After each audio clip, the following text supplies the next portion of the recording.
From stock car racing's wild frontier into the sport's innovative leader. The first super speedway race under the lights was here.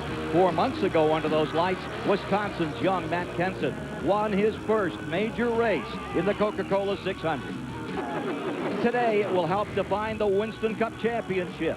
Jarrett, Earnhardt, and Burton will chase Bobby Labonte into the high bank turns at over 190 miles per hour. And the spirit of those wild frontier days will be alive and well on every lap. 334 laps, 501 miles for $2.5 million. That's the setting for the UAW-GM Quality 500 41st running here at Lowe's Motor Speedway, Charlotte, North Carolina. It's a brisk day, temperature in the mid-50s, a frisky little breeze of 15 to 20 miles per hour will push them down that main straightaway into turn 1 at over 190. Crowd gathering right now as our pre-race show gets underway, and let's meet the man everyone is talking about. He is in the front row, and he is leading in Winston Cup points, Bobby Labonte. And Bobby Labonte heads into this event with a 213-point advantage and may be just 6 races away from his first Winston Cup title. And Bobby, considering what's at stake, how do you keep this team focused? Well, I mean, you know, we just try to go out there and do the best we can. Winston Cup title is there at the end of the year, but, you know, we got to do everything we could do just like we have been all along, and it's run real fast and as hard as we can and being as consistent as possible. So do the stuff like you've been doing to get here and just see what that does for us. Consistency is key. Bobby Labonte needs just an average 6th place finish in the next 6 events to clinch his first Winston Cup title. Thank you, Bobby. Okay, thanks a lot. 43 drivers being introduced to the crowd right now, and we'll introduce them to you as well. From the rear of the field, provisional starter, back in that shotgun position, Ted Musgrave. Other provisional starters today include Sterling Marlin and Las Vegas' Kurt Busch. But take a look at row 20, Steve Park. He crashed yesterday, tore up his car. They've got it back together and ready to run. Terry Labonte, a former winner, here beside him. How about row 19? These are provisional starters, and they are Dale Earnhardt, number 2 in points. Jeff Burton, number 3 in points. Look at row number 18. There you've got the ageless Dick Trickle and Hutch Strickland. In row 17 today, there's the story. His 25th and final performance in this race. 3-time Winston Cup winner Darrell Waltrip in his final show at Charlotte. Brett Bodine and Kenny Wallace are in the next row back, followed by Dave Blaney and Mike Bliss. Then coming up to row 14, brand new team, Jeff Fuller there. Go to row 13, Robbie Gordon. Matt Kenseth, he won yesterday. He won the 600 back in the spring. Can he keep that string going? We'll know shortly. Up to row 12, Elliott Sadler and Wally Dallenbach. In row 11, you've got Joe Nemechek, who won, but for a pint of gasoline yesterday. Rusty Wallace beside him. In row 10, Bobby Hamilton and Ken Schrader, and Schrader is really running well in happy hour yesterday. Tony Stewart, he's going for 3 in a row today. Let's see if he can do it. In row 8, Robert Presley and Kevin LePage. For row 7, Dale Earnhardt Jr. won the Winston on this track. Michael Waltrip alongside. In row 6, Rick Mast. Ward Burton had a great qualifying run. For row 5, Johnny Benson. Many say this is the dark horse that can do it all today, and Jeremy Mayfield. In row 4, this is his 45th birthday, and for a present, he would like to win his 3rd 500 here. Row 3, the man who's 4th in points, Dale Jarrett, and Ricky Rudd, a former winner of the event. Jerry Nadeau started 2nd in the 600, 3rd today, and Mr. Excitement, Jimmy Spencer, is alongside. In the front row, the defending champion in this 500-miler, Jeff Gordon, and the man who's number 1 in Winston Cup points, Bobby Labonte. Well, that's how they'll line up for today's race. There you see some of the field. An interesting story about one of the great racing families when we return, the Petty family.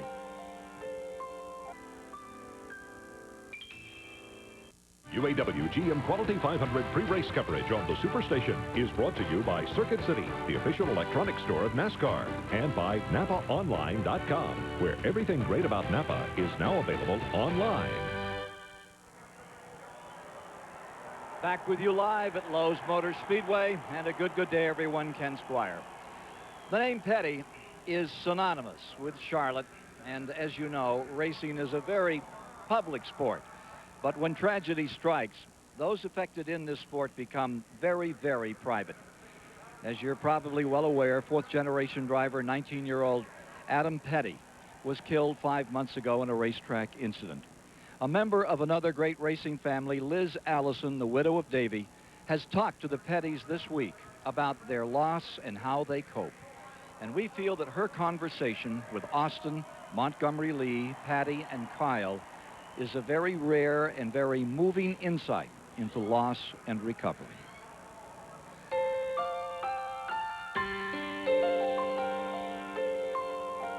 Cry. I think that it's hard because I still see so many things that I wanted him to do. And that's all. How do you deal with Kyle's pain? I think that's the hardest. I'm learning to deal with mine. I'm learning to live without Adam. I'm learning to live vicariously through my other two children. Kyle was living vicariously through Adam, but also Adam was Kyle's best friend. They went everywhere together. They did everything together. They thought alike.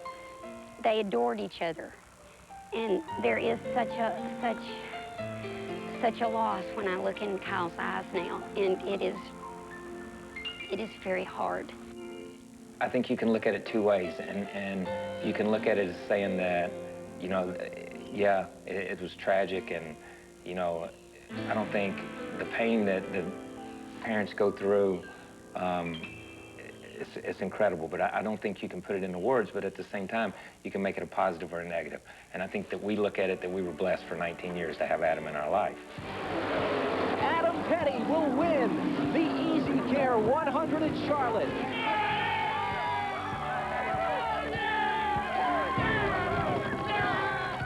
It was big, definitely big. It was like there wasn't any room to walk around the victory lane because he had all of his friends there watching him. And Grandpa was there, and Dad, and Mom, and Grandma, and everybody. It's like everybody got shuffled around, you know, because you got your chance to say congratulations, Adam, and then you were pushed to the back of the line for somebody else to say congratulations. It was really cool in Victory Lane in Charlotte that night, and it'll probably be one of our greatest moments as a family.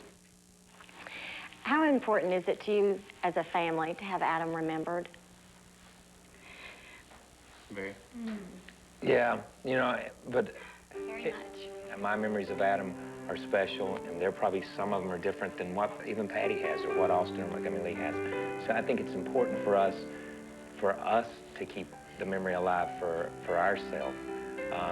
And if other people keep the memory alive and they remember him, then that's good too, because then that means that he made an impact on their life. He didn't want people to remember him as somebody who always put Christ first in his life, and that he cared a lot about his racing, and he always put Christ before he put his racing. For us is to just have faith in Christ and to believe and to have faith that, you know, that Adam, it was a blessing to have the child here and to have Adam here. And it is a blessing to have Montgomery Lee and Austin and Patty. And it's a blessing for us to still be together and that someday we'll see him again.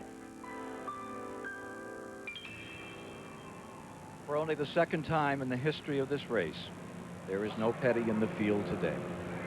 Liz Allison, just a beautiful and compelling piece. It seems, from watching that the Pettys have come to a new place in their grief. I think they have. They're a very close family. They have a strong relationship with God. And you really feel Adam's presence when you're with them. And the interesting thing about it is that with racing, they've been in it in years. They accept the risk, and they seem to be at a peace with Adam's death now. Well, thank you again for a lovely piece. Liz Allison.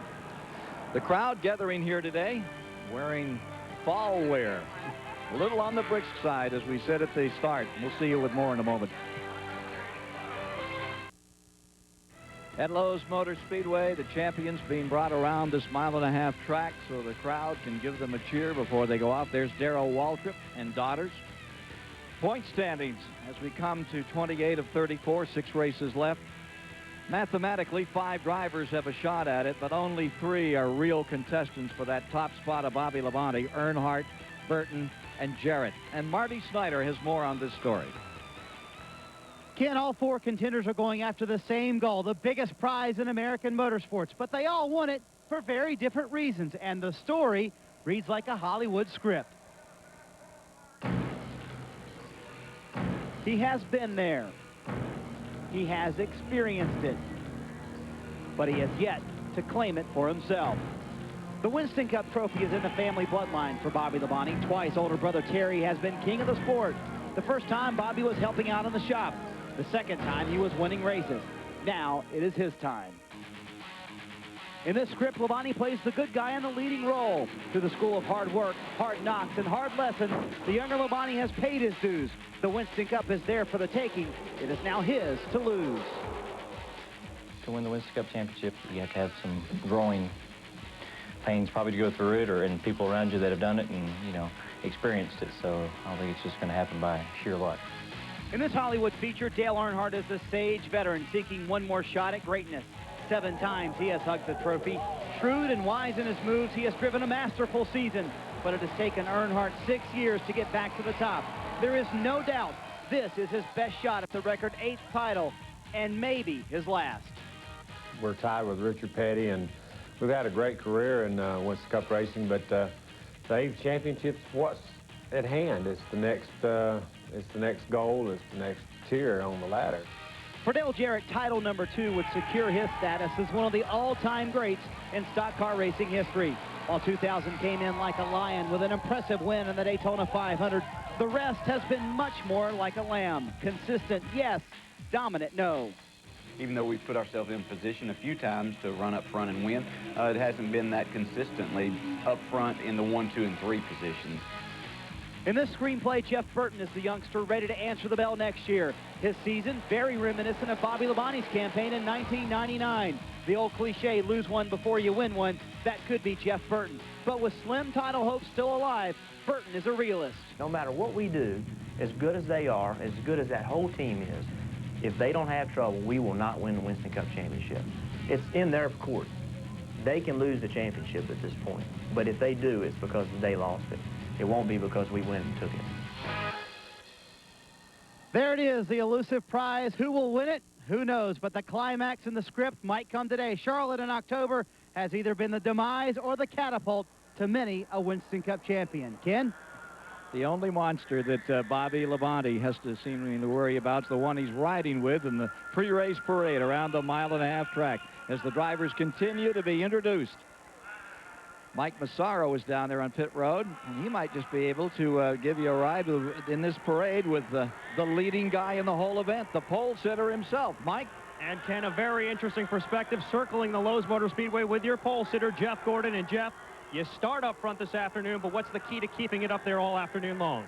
Well, you know, we've got a great race car, but it's going to change throughout the run. On new tires, what it does on low pressures versus what it's going to do once the pressure build up and the tire wear starts to go away. But it's so cool, you know, I think the tires are going to stand there pretty good for most of the day. But, you know, none of us practiced in this cold weather, so it's going to be interesting. But DuPont Chevrolet is running great. We got a good car, and we just got to be there at the end.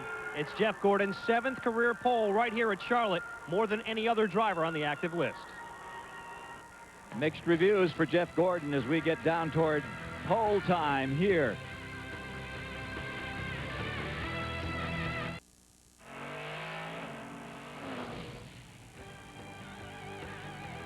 Fall weather gear is in order at Lowe's Motor Speedway today, just a bit on the cool side. Let's meet the man who is up there trying to close on Labonte for that championship. Marty Snyder's with him now.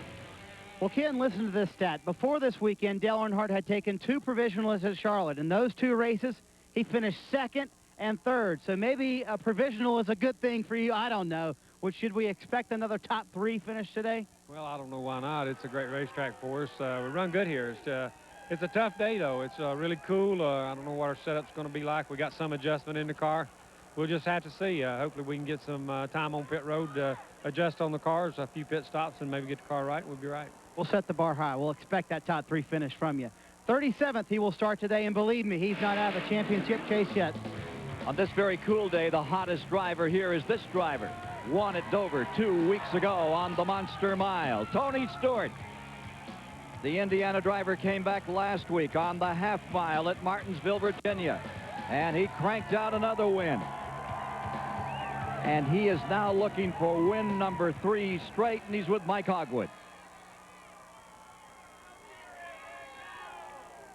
In Las Vegas instead of a race car driver, but we'll see. I mean, we got a really good car. The guys, you know, this time around at Charlotte, they've really come up with some things that have really made me a lot more comfortable with this new tire, and you know, we just keep trying to fine tune on it right now. So we still got a little bit of catching up to do, but we got 500 miles to do it today. Tony Stewart is ready to go, and we're ready to go here at the Lowe's Motor Speedway. More of our pre-race in just a moment.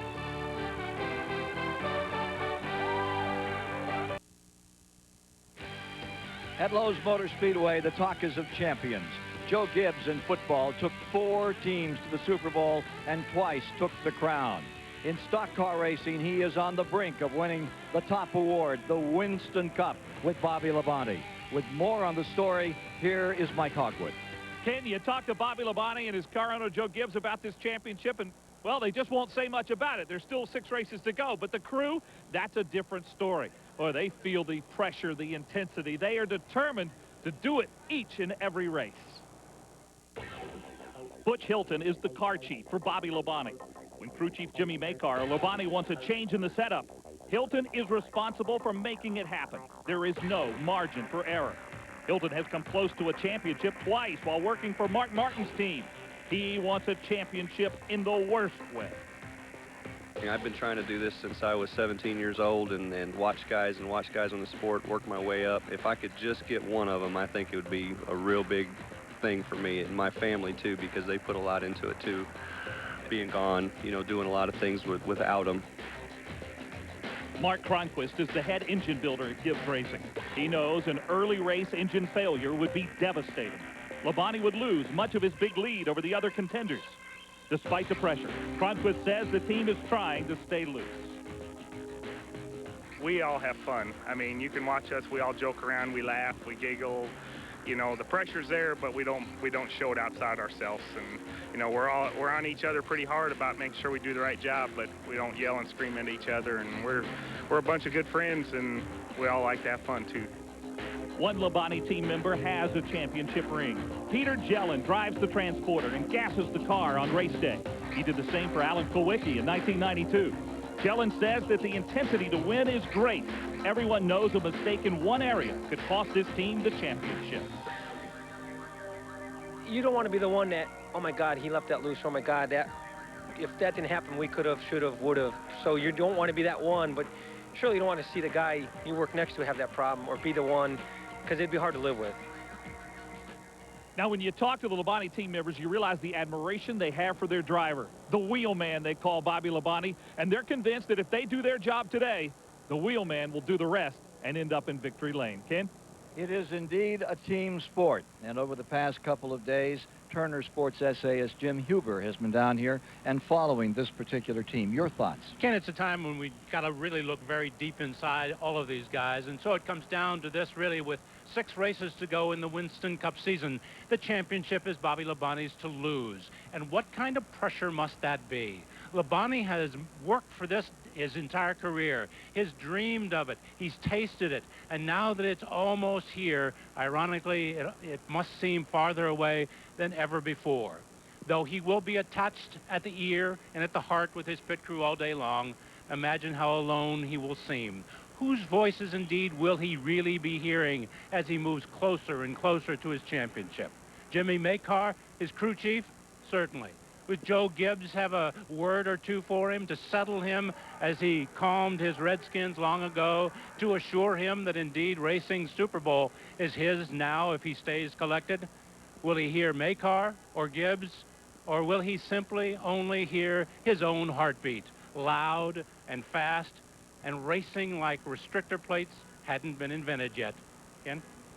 Jim Huber, getting down towards the start in the UAW-GM Quality 500 for the 41st time. We'll be back with the race in just a moment. UAW-GM Quality 500 pre-race coverage on the Superstation is brought to you by Priceline.com. Name your own price. Airline tickets, hotel rooms, new cars, mortgages, and more. Priceline.com. And by Imodium AD. Restore yourself.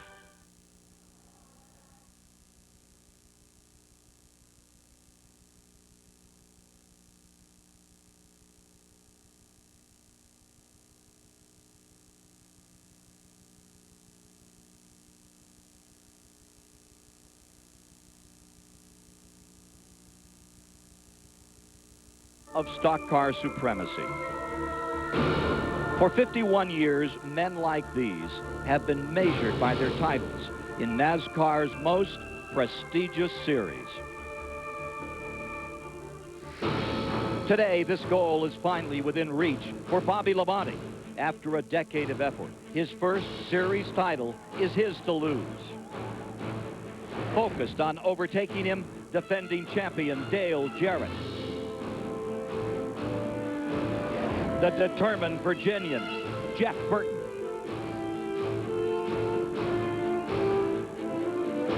And the legend, Earnhardt, who needs to pass Labonte to win an unprecedented 8th title.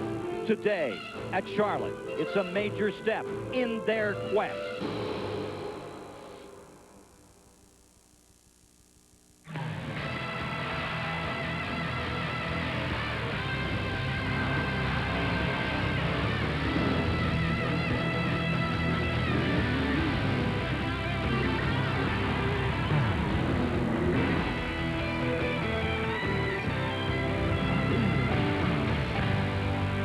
They're ready to loosen the thunder for the UAW-GM Quality 500 at Lowe's Motor Speedway. $2.5 million for these 43 drivers, running 334 laps, 501 miles, the distance to be covered.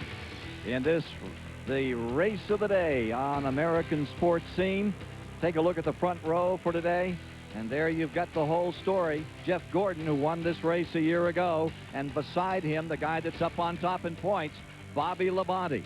Earnhardt right there in second. This is a key day for Earnhardt, who starts back in a provisional position. And let's go trackside right now with Marty Snyder. Ken, if winning the Winston Cup Championship was a college course, Bobby Labonte would have an A+. So far, he's passed every test. He's even aced a few pop quizzes along the way. The mood in the Labonte camp today, very relaxed, very confident. After all, Charlotte's one of Bobby's best tracks. And with a 213-point lead and 6 races to go, the pressure on this team is not to win the Winston Cup title, but the pressure on these guys is not to lose it. To Mike Hogwood. Well, for Dale Earnhardt and Jeff Burton, the next 2 competitors in the points chase, well, it hasn't been a good week so far. They had to take provisional starts, 37 and 38. But Dale Jarrett already strapped into his race car. He starts 5th today. Thinking about the points, Dale Jarrett says he's 251 points out. He's not really thinking about that, but he is thinking about winning this race today. We'll be back to take a look at the starting field once again in this 500-miler. Stay with us here on TBS for live flag-to-flag coverage. The UAW-GM Quality 500 on the Superstation is brought to you by UAW-GM. Assembly line to finish line. Teamwork wins. By Budweiser. With a crisp, clean, refreshing taste you'll find in no other beer. This Bud's for you. By NapaOnline.com, where everything great about Napa is now available online. And by Citgo. You love racing. We love racing. Approximately 20 seconds to ignition, and we launch this 41st running of the Fall Classic in Charlotte, North Carolina. The UAW-GM Quality 500 for the 43 best stock car drivers in America. Let's go trackside for the call.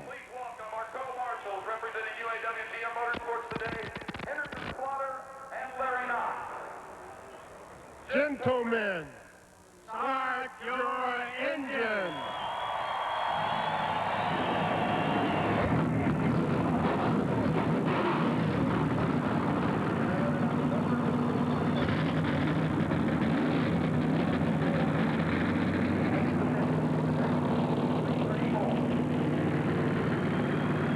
folks from UAW and GM making the call to get this one underway.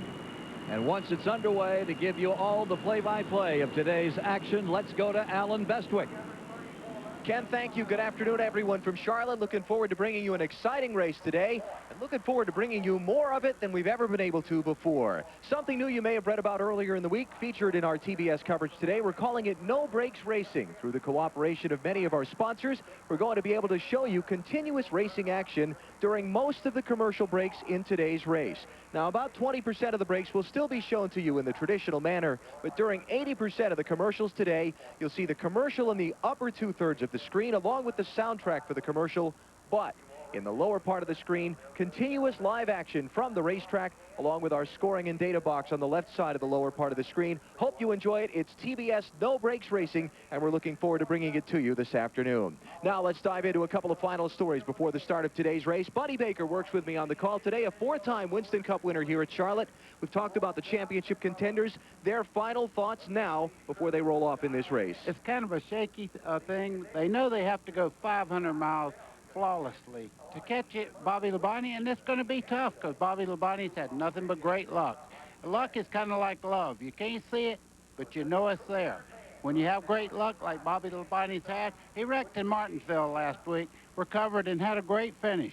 When you have that kind of luck, it's going to be tough to get him, but, you know, they're hoping he'll stumble somewhere along the way. Yeah, Earnhardt and Burton and Jarrett need a Labonte stumble. Labonte wants his good luck to continue. Weather will be a story today. Look at the temperature. It is cool. It is cloudy. This Charlotte racetrack known as being exceptionally moody as far as the weather conditions compared to the handling of the cars. The executive editor of Speedway Illustrated magazine, Dick Bergen, works with me on the call of today's race as well. Dick, weather and its effect on the cars and the race. Well, the weather here at Charlotte certainly affects the race cars more than any other speedway where they compete.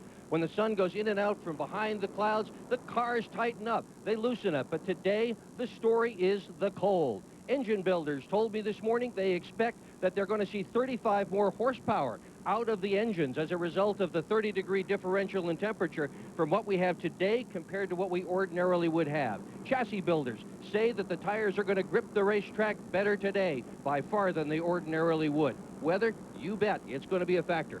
So we'll see how it plays out here over the course of the next few hours. The car's getting ready to roll off. Back with the start of the race in Charlotte next.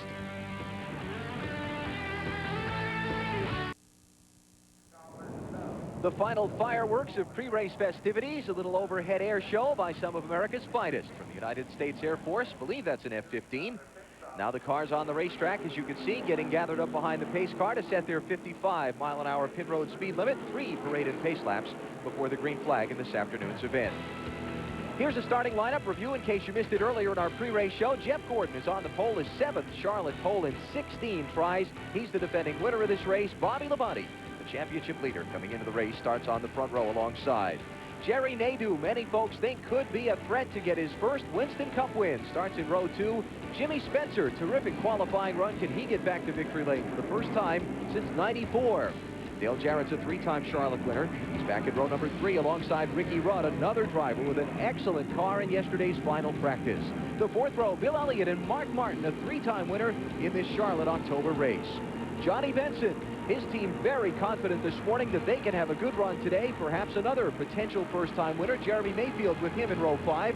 The 6th row, Rick Mast out of Virginia, and South Boston, Virginia's Ward Burton in the Bill Davis Racing Pontiac. Dale Earnhardt Jr. back in row 7, led so much of the 600 here back in May. Michael Waltrip, his teammate next year, is alongside there. The 8th row, Robert Presley and Kevin LePage. Row number 9, it's Tony Stewart trying for the three-peat, trying to win 3 straight Winston Cup races. And Mike Skinner, who came so close here in this race 1 year ago to get aced out by Jeff Gordon at the end. Bobby Hamilton and Ken Schrader both needing a good run to kind of turn around what have been difficult summers. They're in row 10. Joe Nemechek came within a gallon of gas of winning the Busch Series race here yesterday. Came up short with 2 to go. And Rusty Wallace, he will come to the front fast from row number 11. Elliott Sadler in the Wood Brothers car starts in row number 12 along with Wally Dallenbach in the TBS machine. It's Robbie Gordon and Matt Kenseth in row 13. Kenseth, winner of the Coca-Cola 600 here at Charlotte in May on TBS. Jeff Fuller returns to Winston Cup Racing with a brand new team. He's in row 14. John Andretti in the Petty Enterprises machine alongside. The 15th row is Dave Blaney, one of the rookie drivers this season. Actually, an all-rookie 15th row. Mike Bliss is there alongside. Brett Bodine and Kenny Wallace back in the 16th row. Kenny's team changing an engine this morning, hoping the one they put in is up to snuff when they drop the green flag. Here's a contrast for you in row 17. Andy Houston makes his second Winston Cup start in this race. Darrell Waltrip, his final start here at Charlotte today. It is race number 55 at this racetrack for DW. Veterans Dick Trickle and Hutch Strickland. In row number 18, the 19th row, a couple of the 4 contenders for the championship, Dale Earnhardt and Jeff Burton, both struggling in qualifying. They've got a long way to go to get to the front in this race. Steve Park with a happy hour crash yesterday. The team repaired the car. He'll stay in row 20 with Terry Labonte, Sterling Marlin, and Kurt Busch in his third Winston Cup start in row 21, and Ted Musgrave rounds out the field for this race. Let's get some final reports from pit road before we cut them loose. We'll start with Marty Snyder.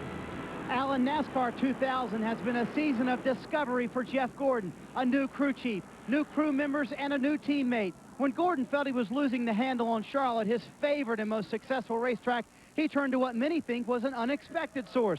Teammate Jerry Nadeau. The qualifying setup that put Gordon on the pole came from Nadeau. The base for Gordon's race setup today, Nadeau as well. And thanks to Nadeau, Gordon said this is the best car he's had at Charlotte in years. Can Jeff Gordon win today? Absolutely. And if he does, I bet he thanks Jerry Nadeau in victory lane. After all, as Gordon said, what are teammates for? To Mike Hogwood.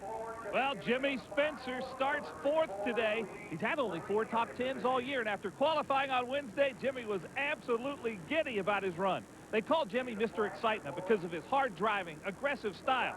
He hopes he earns that title today by having some excitement in victory lane. To Mike Massara. In May, Jerry Nadeau came painfully close to claiming his first Winston Cup victory right here in Charlotte. He qualified on the outside pole, led 115 laps before being sidelined with terminal engine problems. This weekend, however, he returned with a vengeance, qualified 3rd, and has been at the top of the speed charts all weekend long. He's looking for vindication, and perhaps even with a little bit of luck, maybe even his first Winston Cup victory. Field going to get the signal with one more lap. We will go racing as they come to the start-finish line. So take a look back at Steve Park, who had some problems here on one of the pace laps a minute ago. Well, what he was doing there, he was going back and forth to put a little heat in the tires and to clean the racing surface, and the tires are cold. He almost spun the car around. Knowing that, it ought to make the first couple of laps kind of interesting in this event. Here's the race analysis and the facts and figures on the day. There we go. Well, the key line right there is going to be the pit window. The bottom line, 67 to 70 laps with the cold weather. Engines are producing more horsepower. That will eat more fuel. This race has a history of few caution flags. Fuel could be a factor today. Got some great onboard looks for you today during our coverage of the race. We start with the Intimidator. Dale Earnhardt going to come from 37th to get up toward the front. Tony Stewart goes for the three-peat from 17th starting spot. We'll ride with him today. Dale Earnhardt Jr. will go to the grid in 13th position. There is Jr. strapped into the office. It'll be the 8th starting spot for Mark Martin today, a 3-time winner in this race here at Charlotte. Not been on fire during the week's practice, but I would count on him not being a factor. There's Dale Jarrett, starting 5th today, needs a good run to stay in the hunt for the championship. And Bobby Labonte starts on the outside of the front row, 213 points up on Dale Earnhardt in the fight for the championship. Labonte has finished 2nd here at Charlotte. What, the last 2 straight races, last 3 straight races. So he'd be very happy, I think, with that 2nd place finish today. Look for Bobby Labonte to try to get a great restart here when they drop the green flag. He needs those 5 bonus points for leading a lap. He would love to beat Jeff Gordon as they take off. The prelims have been going on since Wednesday. They're over now. The seatbelts are tight. The helmets are on. The fans are on their feet. It's time to start the UAW-GM Quality 500 at Charlotte.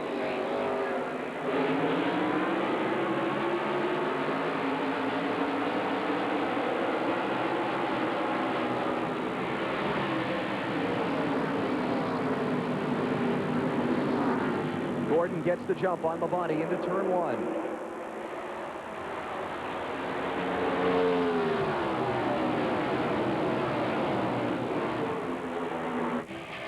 Here comes Bobby up the outside. Going to go for those 5 bonus championship points in a hurry.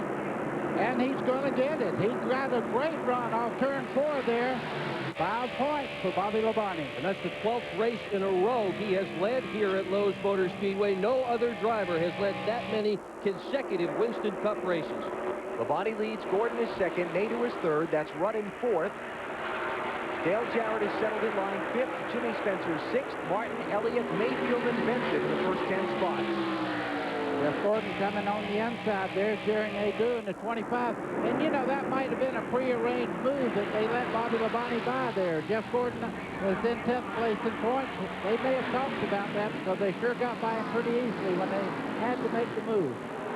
Nadeau in the 25, not feeling well today. He's under the weather with a cold. He's going to have to be behind the wheel working hard for a long, long time. We'll see how that cold affects him. Yeah, I'll bet he's feeling okay now. Yeah. He's not feeling the ill effects, but I'm sure that he's going to not pay attention to it much.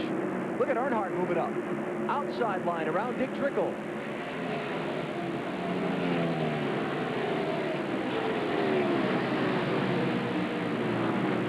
Earnhardt up to 34th spot. New leader, Jerry Nadeau. You caught a glimpse of that just before we took a peek at Earnhardt.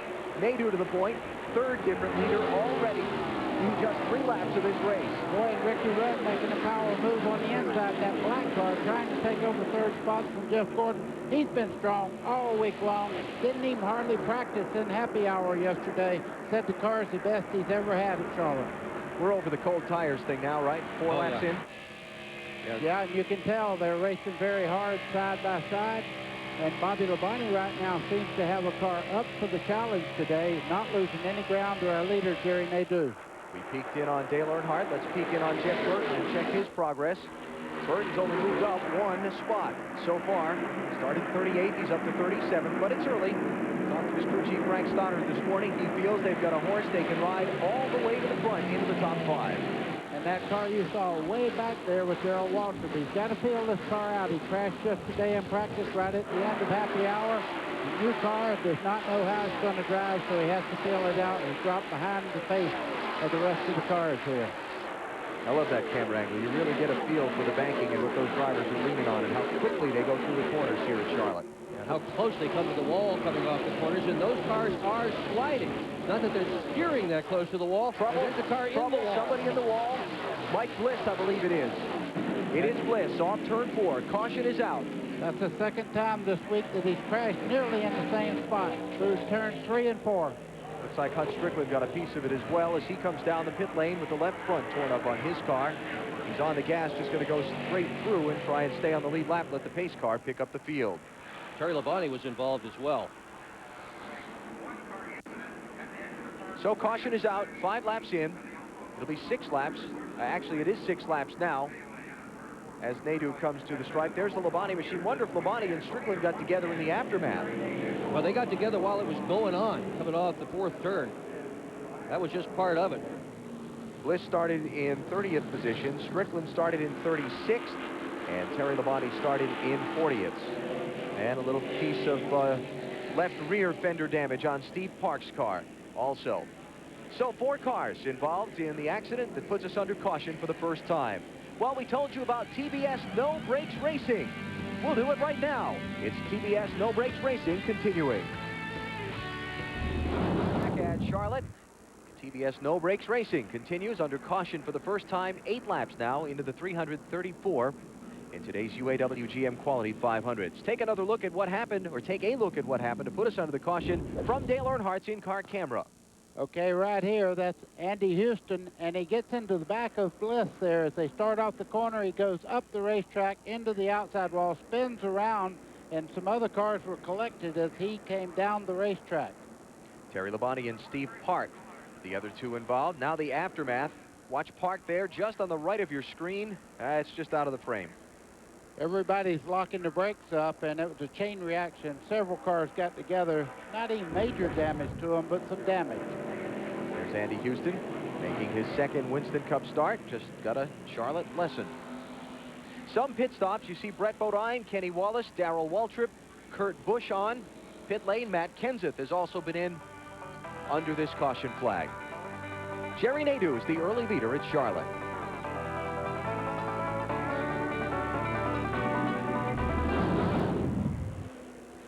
Back at Charlotte, still under caution after the 4-car accident off of turn 4 at lap number 7 involving Mike Bliss, Hut Strickland, Terry Labonte, and Steve Park.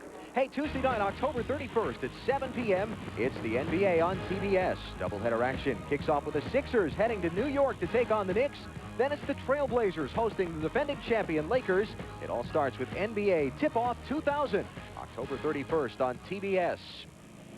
Bobby Labonte, the championship leader, running second under the caution as we're 1 lap away from the restart. Marty Snyder. Well, and Buddy Baker hit it right on the head. That was a prearranged deal on the first lap for Jeff Gordon and Jerry Nadeau to pull over, let Bobby Labonte take the lead for at least 1 lap. Labonte did lead that lap and got us 5 bonus points. Now, Labonte said about the cold weather, the only effect is that the air pressures in the tires, they start on low air pressures, aren't building up as fast as they normally would, so he's a little bit looser than he would like, but that's the only effect right now of the cold temperatures. It takes a while for the air pressure in the tires to build up. All right, 1 for Baker. Under the caution flag, Strickland, Kenny Wallace, Darrell Waltrip, Matt Kenseth, Steve Park, Terry Labonte, Ted Musgrave, Brett Bodine, Kurt Busch. Those cars all made pit stops. Mike Bliss's car, the only one that's gone to the garage as we get set for a restart this time by. Hood was up on the Kenny Wallace machine. And he's still on pit road now. Let's go to Mike Massaro. And Mike Bliss has just come out of the care center. First off, Mike, what happened? Well, it just it got a little bit loose, and then it turned right real fast. I don't know what happened. Car was pretty dang good to start, and I don't know. It shouldn't have did what it did because it wasn't handling that bad. Mike Bliss took a pretty hard lick, but he said he's okay, guys. Now Mike will see that replay, and he'll have a better idea of what happened. We are back under the green flag. Jerry Nadeau is the leader.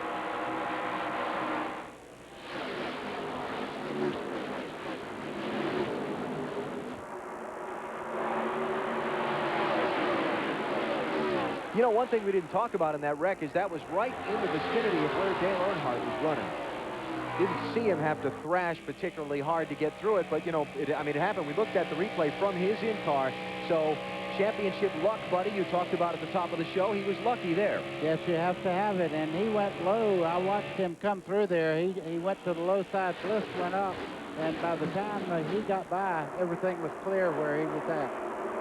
Earnhardt can smell that kind of stuff, though. He is incredibly good at staying out of trouble. That's one way a fella can become a 7-time Winston Cup champion. Don't wreck the car. Reed trying to put a little space on 4th place Ricky Rudd. Don't go there. I was just watching him go through there, and just for a second there, 28 car looked like it was a little bit loose off the corner, but he held it right back. Watching Jerry Nadeau on the lead here. Nadeau in the spring race here in May led 115 laps. That's more than half the laps. Look at this. Look at this. What that was bump drafting there. Rusty Wallace got behind the 20 car there of Tony Stewart and actually pushed him by. Well, Rusty's got a much faster car than would be indicated by his starting position. He bottomed out in his time trial, wound up as a result of that starting in 22nd spot, but he has been fast in all the practice sessions. He is working his way toward the front in that number 2 car. Stewart running in 16th position. And Rusty Wallace right behind him in 17th, drop kicking Mark Martin back to the 18th spot. I'm telling you about Jerry Nadeau and the laps he led back here in May. That's more than half the laps the guy has led in his entire career. This morning, Tony Furr's crew chief said this car is even better than the one he had in May. I'm just amazed that the 25 car Jerry Nadeau's is running so well. He crashed that car in practice here the other day. They had to work their day off, which was Saturday, half a day on the car before they could get on the racetrack to straighten the right side, get everything going. They changed several running parts of the car, and he's out here leading the race. That just tells you they can repair these cars and put them back out there because the right side was completely flat on that car. And aerodynamics are so important on these machines these days. They must have done a terrific job to get it back in line. Here's Jimmy Spencer running in 5th position now. Spencer, here's another driver that really needs something good to happen for him. Dale Jarrett, Jeremy Mayfield closing in. This is the ride with Jarrett.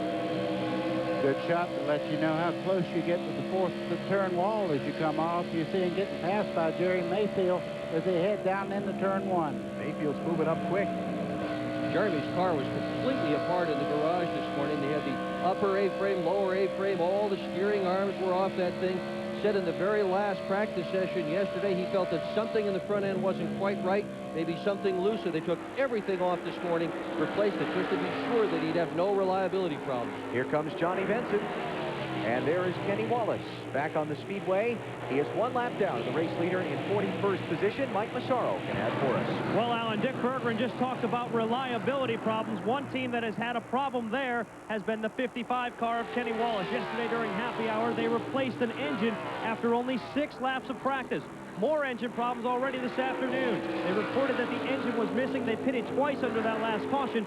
Apparent ignition problems, a loose wire there. They seem to have fixed it under caution. We'll have to pay attention to that as this race wears on. Well, they got another problem, too, and that is debris on the grill of that race car. Yeah, see it? Hot dog paper there across the front of it. Big hot dog, if so. The grill openings are not big on these cars. That could lead to overheating very quickly.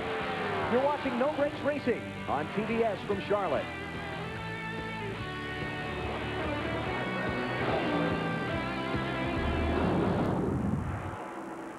Special thanks to most of our sponsors who have allowed us to cover today's race with our TBS No Brakes coverage. And you can log on to TBS Superstation or call us at 1-888-722-1635 and let us know your opinion of our TBS No Brakes coverage.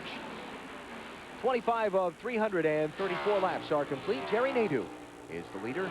Third different leader of the event. Bobby Labonte led lap 1, Jeff Gordon lap 2, Nadeau from lap 3 to where we are now. Here's Dale Earnhardt really on the charge. Up to 22nd position from 37th starting spot. And he's taken just a little bit different line than he started out. He was running around the bottom part of the racetrack in the corners. Now he's letting the car move up the racetrack a little bit. And that's the one thing Dale Earnhardt will do. He'll search for a place that he can make the best time around the racetrack. Mark Martin in front of him, it seems to be dropping back quite a bit, though. Mark started in 8th position. He's in 20th spot now. Ken Schrader there in that purple car also falling back some. He started, I shouldn't say falling back some. He's actually only just going to lose 1 position from where he started. But Schrader and company thought they were really good in happy hour yesterday. Yeah, they did. Sammy Johns this morning said this was one of the 2 best cars he's had all year long, and they're certainly surprised in Mark Martin's pit that he's running as poorly as he is.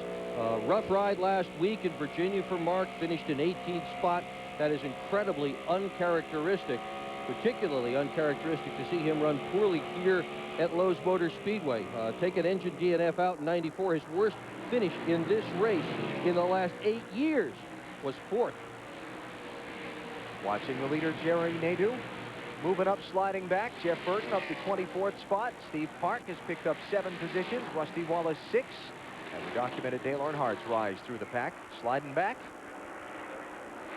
Jeff Fuller, Ken Schrader. Dale Jarrett has fallen to 12th spot, and Robbie Gordon. Got an onboard camera with Robert Presley in the Jasper machine today. We've also got some telemetry with him. Have a look at it as he blasts around this Charlotte 1.5 miles. 8,800, 9,000 just before he dives into turn 1 there. That's asking a lot out of a racing motor. When you think of all the moving parts in there, asking it to turn 9,000 RPMs down the straightaway. Top speed probably somewhere around 190. I saw 193 just before he got out the throttle on the back straightaway. Front straightaway a little quicker. Looking at Robert Presley at work right now. He'll be back in this same ride again next year. Been a good year for Robert Presley and Ryan Pemberton, his crew chief. Progress, not as fast as they'd like it to be, but progress. Well, they want to win immediately, but by the same token, it takes little steps to make that kind of progress. And Presley running in the 14th position, about to take 13th away from Bobby Hamilton. There's the leader, Jerry Nadeau. Pretty good race going on behind him for 3rd, 4th, and 5th. Ricky Rudd in 3rd, Jeff Gordon in 4th, and Jeremy Mayfield, the man on the move in that group, started 10th. He is 5th now and trying to get more. There's Mayfield. Dave Blaney with an unscheduled pit stop. Lap 31. And the leaders have overtaken Darrell Waltrip to put him a lap down. Kenny Wallace has been overtaken and put a lap down as well. It's No Brakes Racing from Charlotte on Superstation TBS.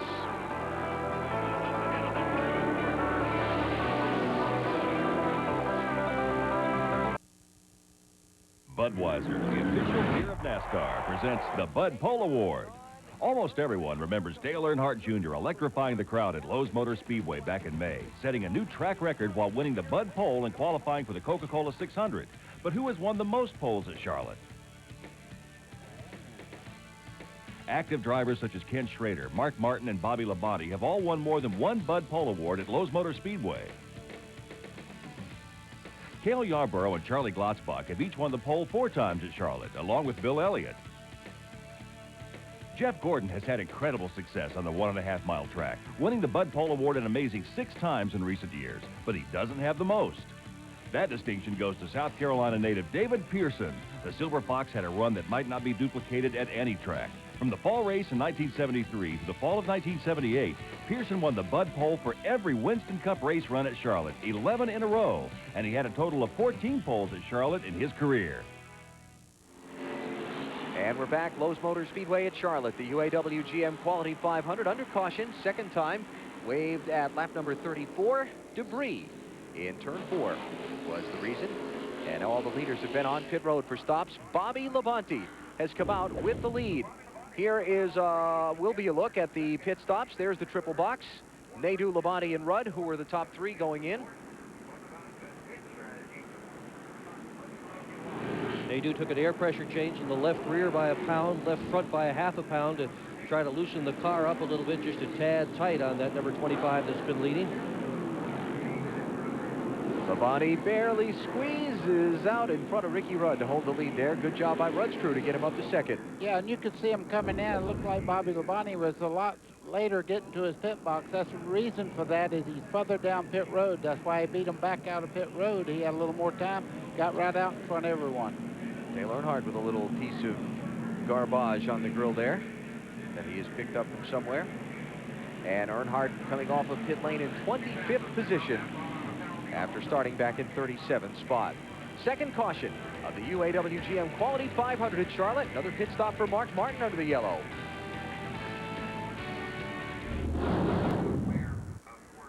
Back at Charlotte, less than half a lap away from the restart in the UAW-GM Quality 500. Some updates. Mark Martin with an extra pit stop. We showed you there as we went to the break. Here is Johnny Benson, who's now at the back of the field. He was running in 10th position off of pit road, speeding, leaving the pit lane. He goes to the back of the line. Jimmy Spencer, ditto for him. Penalized for speeding, exiting pit road. He goes to the back of the line for the restart. Mark Martin, after that extra pit stop, is back in 35th position. Bobby Labonte's crew gets him off pit road first. We're back racing again once more.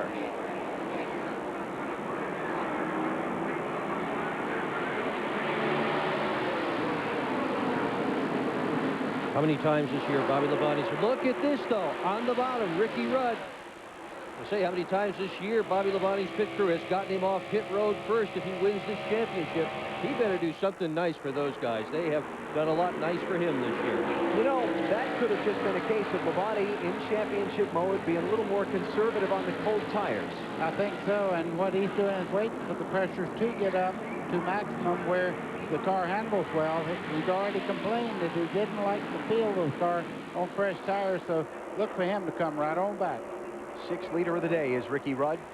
Labonte second. The 93 car of Blaney you see there is not on the lead lap. Here's Dale Earnhardt trying to charge up. He's in 10th position already after the restart. Mike Massaro has more on Dale Earnhardt's pit stop a minute ago. And Alan, Dale Earnhardt came down pit road complaining the car was a little bit tight off the corner. They tried to free it up a little bit with an air pressure adjustment, 4 tires and fuel. But we also need to give a call to the Steve Park team. They came in 30th, picked up 24 positions on pit road because they only took 2 tires. You see them now scrambling up in the top 10. And 2 tires, no adjustments for Steve Park. Park in 6th position, new leader, Bobby Labonte, while we were watching Dale Earnhardt, has just gone by, retaken the top spot. The Napa Field summary, updating each lap as the cars cross the start-finish line. Labonte, Rudd, Mayfield, and Rusty Wallace now moving up into 4th position. Boy, that's fast company right there. Jeremy Mayfield, Rusty Wallace, teammates. out front right now. Bobby Labonte waited on those tires to build the air pressure up.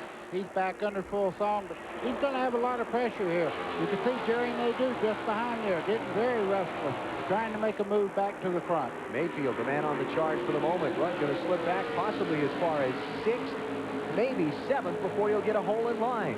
How about the call on Steve Park's crew for 2 tires on the early stop? Well, that'll be interesting to see how that works out, because this particular tire combination historically has meant that you really don't want to do that. There's a lot of give up in these tires. In fact, in that first run, they lost about 5 miles an hour. So we'll see if it works for Park. Park crashed in the final moments of happy hour yesterday when he ran over something on the track, hit the outside wall with the right side of his car. The crew repaired the machine rather than pull out the backup car. Started 39th. He's up to 6th now. Here comes Mayfield for the lead. Not much of a contest there, but I know that Bobby Labonte right now does not worry about contest. You can see the car equally as fast as Mayfield once he got back in the throttle there, holding right on to the back of the car, down the back straightaway. Rusty Wallace moving in now. These guys are really flying around this racetrack. Here's Wallace for 2nd. Bobby running that high line to let him go. He doesn't need to mess with those guys. Neither Mayfield nor Wallace have got any shot at all at the championship. Just let them go. Let them go.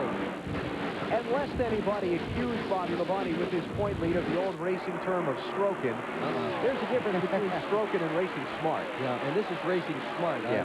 Labonte has been on the gas all year long, and he has also raced smart all year long. That's why he's where he is right now. I can add to that. Running 3rd place in a 500-mile race like Winston Cup with the people out there, there's no such thing as taking it easy. He's driving very hard, but he's being careful with his equipment, what he's doing.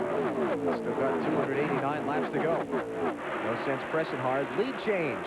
Rusty Wallace around Mayfield in turn 1. Told you he was going to be fast today. I promised it. I think that's a simple thing. Let's see what you have. Jeremy Mayfield right there. They know Jerry Nadeau, one of the fastest cars in the field today, is sitting there in 4th place right now trying to make a move on Bobby Labonte. Oh, baby. Look out. That's a case where Labonte's spotter's got to be on his toes, talking about racing smart, making sure he knows what's going on in those blind spots around the car. You just cannot see. You see the rearview mirror up there, kind of partially hidden by the graphic, but you just cannot see very well out of one of these race cars to the sides and the back. There you go. There's a blind spot there. Frankenstein said, I'm going to turn my head, too. I don't like what's going on. I'm going to look inside the car. It's a little rough outside. But this mirror runs almost all the way across, but as you said, you cannot see on the quarter panel of these race cars. Lead change again. Mayfield back by Wallace. Maybe not for long. Now Rusty's going to have to tuck in. Let's go to Mike Hogwood. Well, Jeremy Mayfield was doing his teammate a favor with some 5 points for the leading a lap there. Jeremy says the car is absolutely great. His biggest fear today, sunshine. He wants to see none of it. Here comes Nadeau on the charge, back toward the front. Well, I know one thing he's going to see. If he wants sunshine, he's going to see it pretty quick here. That 25 car is shining right now as far as the way he gets around the racetrack and able to make a move on the outside. I can't tell you how difficult that is here at Charlotte. You can see, though, that he hasn't made the pass yet because Rusty is in the fastest line, the bottom part of the racetrack.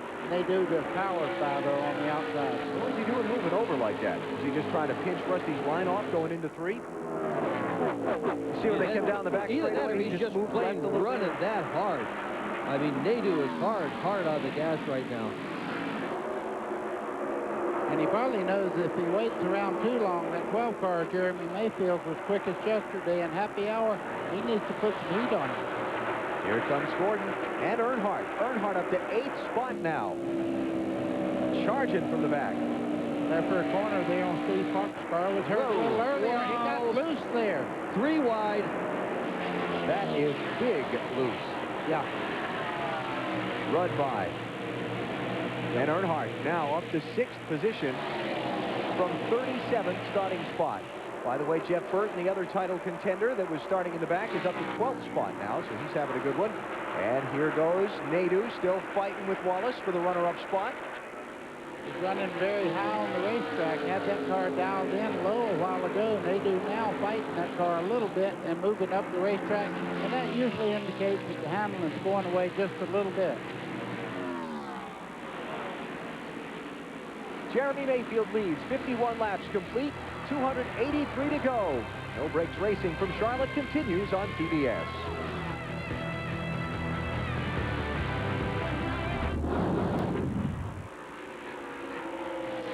Special thanks to those sponsors who have allowed us to cover today's race. With our TBS No Brakes coverage, you can log on to TBSSuperstation.com or call us at 1-888-722-1635. That's a toll-free number.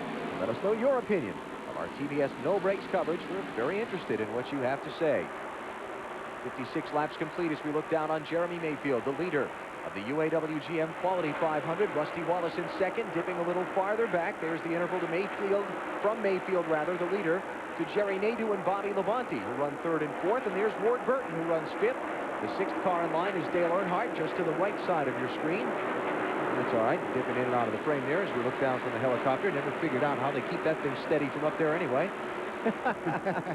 Ricky Rudd is 7th, Jeff Gordon 8th, Steve Park is 9th, and Jeff Burton has moved up to the 10th position. Here's Dale Jarrett, championship contender, running a little in 11th spot. He started in 5th position. And I spent some time with DJ this morning. He said he did not think they would be good in a short run. 30 laps and under, he would lose positions. From lap 30 to lap 65, the end of the fuel window, they will start coming to the front, according to him. Well, historically, this team does not do as well in short runs as they do in long runs. Brad Parrott, who sets up, or Todd Parrott, rather, who sets his car up, does it for long runs. We watched number 24, Jeff Gordon, now picking up a spot. He's in 7th. But for Jarrett, that is their style. And here's a challenge for the lead. Rusty Wallace gets it from Jeremy Mayfield. That is already the 12th lead change of this thing in 59 laps. Terrific. And I know they know that just behind there, that black car of Earnhardt's is on the move. Yeah. And they're telling them. The spotters will call you and they'll say Earnhardt's on his way. And he just is handling perfect right now. Car right on the bottom of the racetrack. And it won't be long before he's up there contending. Third spot. Whoa, creasing out of the throttle there was Bobby Labonte. Jerry Nadeau's having trouble with his car. He's just radioed into his crew and told them that the car is loose. The set of tires they just threw on it is not handling as well as what they'd had before. In place, Ward Burton. See Ward Burton right there coming off down the back straightaway. The 22 car there of Ward Burton is also right up in the front of this bunch. And you can see him right now. He's able to keep that car low. That's a good handling race car. Where Nadeau is at, that blue car on the high side, not good. Now Ward in the yellow 22 has been good since they got here. Don't forget, you can log on to TBSSuperstation.com during today's race and get a bird's eye view from the driver's perspective with in-car camera action. If Bobby Labonte's your favorite, got a camera on board his car, check it out only at TBSSuperstation.com. Race for third spot continues to rage on. Labonte low, Nadeau high. Give it back to Labonte. Won't be long before Ward Burton tries Jerry Nadeau for that position. Championship contenders, we continue to check their progress. You see where they're running. Earnhardt and Burton particularly impressive after starting way back in 37th and 38th positions, respectively. 62 of 334 laps are complete. We're still very early in the UAW-GM Quality 500 at Charlotte. It is Rusty Wallace who's the leader.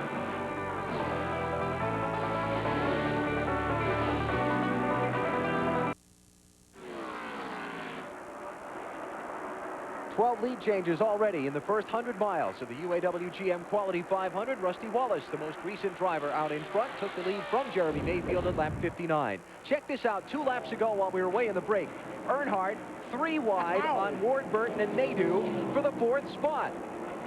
What you've just seen was impossible, believe me. How do you think? I'm on a charge here.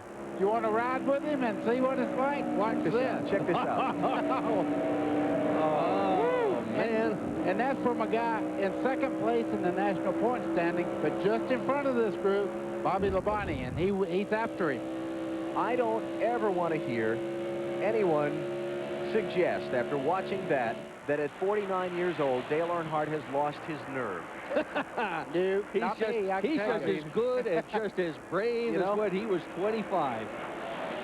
Let's go to Mike Massaro, who has more on Dale Earnhardt. Well, Alan, it's truly a team effort over there with the 3 car. It's been a work in progress all weekend. The car had to take a provisional. They started 37th. They came out and practiced yesterday morning, determined to make that car better. It was a little bit loose. In afternoon practice, it was a little bit tight. They tightened it up and made it too loose, but they kept working on it. 4 new shocks, 4 new springs, played with the camber and the track bar, and when they walked away after happy hour yesterday, they were very happy. To quote Dale Earnhardt, he told Kevin Hamlin, his crew chief, the car is 100% better than it was during qualifying, and the proof is on the racetrack right now. Bobby Labonte, Dale Earnhardt, Jeff Burton, and Dale Jarrett all in the top 10 for contenders for the NASCAR Winston Cup Championship. We saw Brett Bodine being overtaken by Labonte there. Bodine in 37th spot, now a lap down. Ted Musgrave's a lap down. Kenny Wallace is a lap down. Dave Blaney made an unscheduled pit stop earlier under the green flag. He's 2 laps down. Darrell Waltrip is 2 laps down. Hunt Strickland is 14 laps down after repairs from the crash damage earlier. Mike Bliss is in the garage and out after completing just 5 laps. Rusty Wallace leads. 71 laps complete, 263 to go. We'll come back to Charlotte with more in just a moment here on TBS.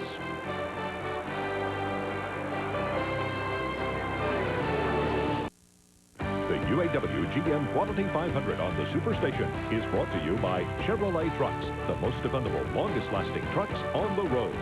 By Circuit City, the official electronics and appliance store of NASCAR. By Haviland Extended Life Antifreeze. Add more life to your car. And by Aaron's Sells and Lease Ownership for Less. Racing to save you money.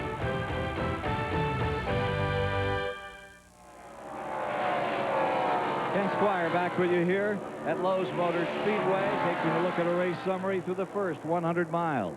Rusty Wallace, the current leader, but they've swapped that lead among 12 different drivers thus far. There have been 2 caution periods that have slowed this race down, hold it back to 138 miles an hour. And we've only had 1 car drop out over the first 100 miles of competition. Rusty Wallace continuing at the front. Winner back in the 80s, trying to do it again. And right behind him, that guy that's #1 in the Winston Cup points, Bobby Labonte, giving it his all in his 500-mile test on TBS. And here comes Wallace on the pit road. Let's go to Alan Vestrick for the call. This would certainly be unscheduled. Lap 77, the leader is in. He was just in at lap 35. So something's gone wrong for Rusty Wallace while he was in the race lead. Marty Snyder. And they think it is the right front tire, Alan. All Wallace said is, I have a vibration. Then he said, I'm coming down pit road. Get ready. And they came in very quickly. So this was totally unscheduled for Rusty Wallace, who was in the lead. They're going to go to the right side, and they're going to change the left side tires as well. They're not sure which tire it is. Rusty speculated on the radio that he thought it might be the right front. And there he's down and away. And while Rusty was on pit road, the lead has changed hands, and the fans in Charlotte are on their feet. Dale Earnhardt has taken the top spot just over 100 miles in the race after starting in 37th position. And he better go like crazy, because just behind him there in 3rd place right now, Burton has turned it up. Jeff Burton is flying up through the field. Jeff Burton started 38, so the 2 title contenders that were way in the back are going to take the top 2 spots at lap number 80. Impressive. This is amazing. It really is. You wonder why Winston Cup racing is a popular sport. You're watching it today. This is fun. See a couple of guys come out of the back like that, get themselves all the way up to the front. Earnhardt charging all afternoon here at Lowe's Motor Speedway. He did not have the car to hold off Burton, though. May not have the lead for long. Here is Burton down low, start-finish line. Look at Earnhardt's hand out the window. Telling him, go ahead, take the bottom if you want. Yeah, right. He just waved him on by. He could see him coming. They had nothing to do with the bonnet. He would look back and watch him close. Jeremy Mayfield on pit road now. Mayfield was the leader a minute ago when Rusty Wallace gave up the top spot for a pit stop. Now Mayfield is in. This would be early, too. Lap 81 for Mayfield. Something not right on the 2 team cars there as they both come in early. Wonder if Mayfield's team saw something on Rusty Wallace's tires that they didn't like. Look at this long stop, too. Front tire problem there. there forever. Let's mention that Rusty Wallace has come out in 35th position, and he is a lap down to the race leader. And Mayfield is going to be a lap down as well. That's tough. There's Rusty.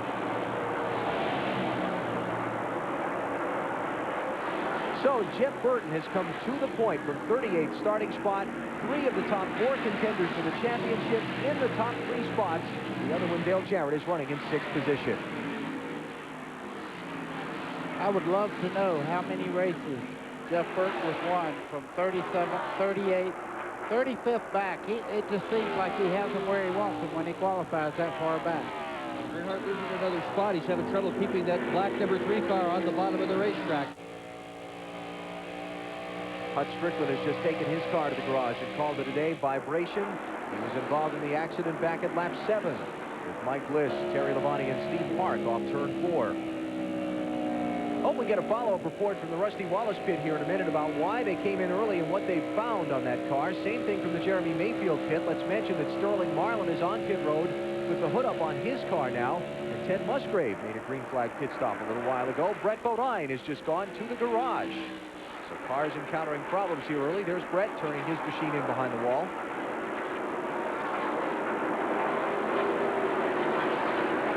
What are they after there? Big lead for Jeff Burton. Yeah, you see that car right on that white line, and he does that. He never worries about qualifying. He sets his car up all week long for the big event, and if he has to start a provisional, he never worries about it. Rusty Wallace, after the unscheduled pit stop a minute ago, 34th position, 1 lap down. Let's get that follow-up report from Marty. The problem was the left rear tire. The reason Rusty thought it was the right front, the left rear and right front show the same characteristics. There is the little hole. It was a cut in Rusty Wallace's left front that caused him to lose the lead. When they came in and checked the pressure, it was down to 12 pounds. Normally at this point in the run, it would be up to 35 pounds, and we have caution on the racetrack. Kenny Wallace in trouble in turn 3. He has just popped the outside wall. He will come up on his car with Tony Stewart here. Look for Wallace's slow machine up on the high side. Right, coming around there. There he is. Been a bad weekend for Herman. Third caution of the race. Lap number 87. It waves. And that is a very terrible break for Rusty Wallace and Jeremy Mayfield because it will pin them 1 lap down. But a good one for Dale Earnhardt, who is having a problem with his right front. They're not sure what's wrong with the car, but he has just reported he is having a vibration in the right front of that car. Looking at that on Kenny Wallace's car, he is hit hard with the right front. I wonder if he had something go down. Well, let's flash back here. A couple of races ago to Dover, Delaware, we had a situation where cars started losing right front tires. We just saw Rusty Wallace, although that was a left rear, right, on Rusty's car. Yeah, and it was definitely cut too, though. Yeah, hadn't got the follow-up on the Jeremy Mayfield problem yet, but he came down pit road shortly thereafter. Now Dale Earnhardt reporting a problem, so I wonder if somebody was out there just dropping stuff. Yeah, that or Dale Earnhardt did lean on that car pretty hard trying to get those 5 bonus points, and once he got them, he kind of eased off the throttle a little bit, and characteristics in the car will change really drastic when you get off the throttle a little. Don't know. Hard to say if they're all connected in any way or not. Might just be some random things happening all at the same time. Pit stops, lap 88. Mike Massaro. Well, Dick Berggren hit it right on the head. Dale Earnhardt had radioed in just a lap before the caution came out that there's a vibration in the car. A right front tire perhaps going down. The team already over the wall, making a 4-tire change, putting in 2 cans of 76 racing fuel, no adjustments. Earnhardt now down and away after they changed the tire, but a huge break is what this caution was for the 3 car to Marty Snyder. Bobby Labonte is in. He was running second when he came down pit road. He said, I don't know what to do to the car. It's good, but I'm losing time. I just don't know where I'm losing time. He will lose the race off pit road after 4 tires and no adjustments. Earnhardt gets out first. Listen to the crowd. If you've never been to a race here at Charlotte before, this is Dale Earnhardt country. He is a local hero. He grew up in Kannapolis, which is the next town north. This is his country. These are his people. This is a Dale Earnhardt home crowd. Look at that. I tell you what, everybody in this grandstand, one way or another, is an Earnhardt fan. Won this race 14 years ago, won it 20 years ago in 1980. And I can't wait to see that right front later on. Earnhardt leads off pit road. I have the restart for you when we come back to Charlotte after this on TBS.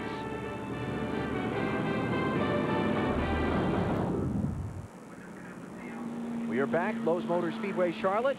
The UAW-GM Quality 500 at lap 90 of 334. Dale Earnhardt wins the race off of pit road. Jerry Nadeau has been a contender for the entirety of this race, but he got caught for speeding leaving pit road. On the stops, he has to go to the back of the line, so he's come back down pit road for a little further attention to his crew while he drops toward the end of the field. Now, just before the caution, we reported the radio traffic between Dale Earnhardt and pit road that he thought he had a problem with his car. Mike Massaro has a follow-up for us. And Alan, it was a tire concern. A right front tire going down on the 3 car was actually shredded towards the sidewall. So much concern down here on pit road that Andy Petrie came down and was conferring with Richard Childress. We've got him now. Richard, what's your interpretation of what happened? Well, we don't know if the air pressure was a little low. We went up a little on the air pressure, and we're going to see. We just had a little vibration with that right front tire. What was Andy saying, Andy Petrie? Well, I think they had the same problem with theirs, and that's what happened to the 55 car. So there is some concern down here on pit road, guys. Air pressure is a critical variable here. Goodyear has told the teams not to run less than 44 pounds to start. Now realize these tires pick up an extraordinary amount of pressure as they heat up, as much as 20 pounds over what they start at. And a little less air pressure at the building at the beginning of a tire run can help a car run better through the run. This caution brought out when Kenny Wallace hit the wall in turn 3. He has taken his car to the garage. There's a story developing on Darrell Waltrip as well. That when we come back in a minute.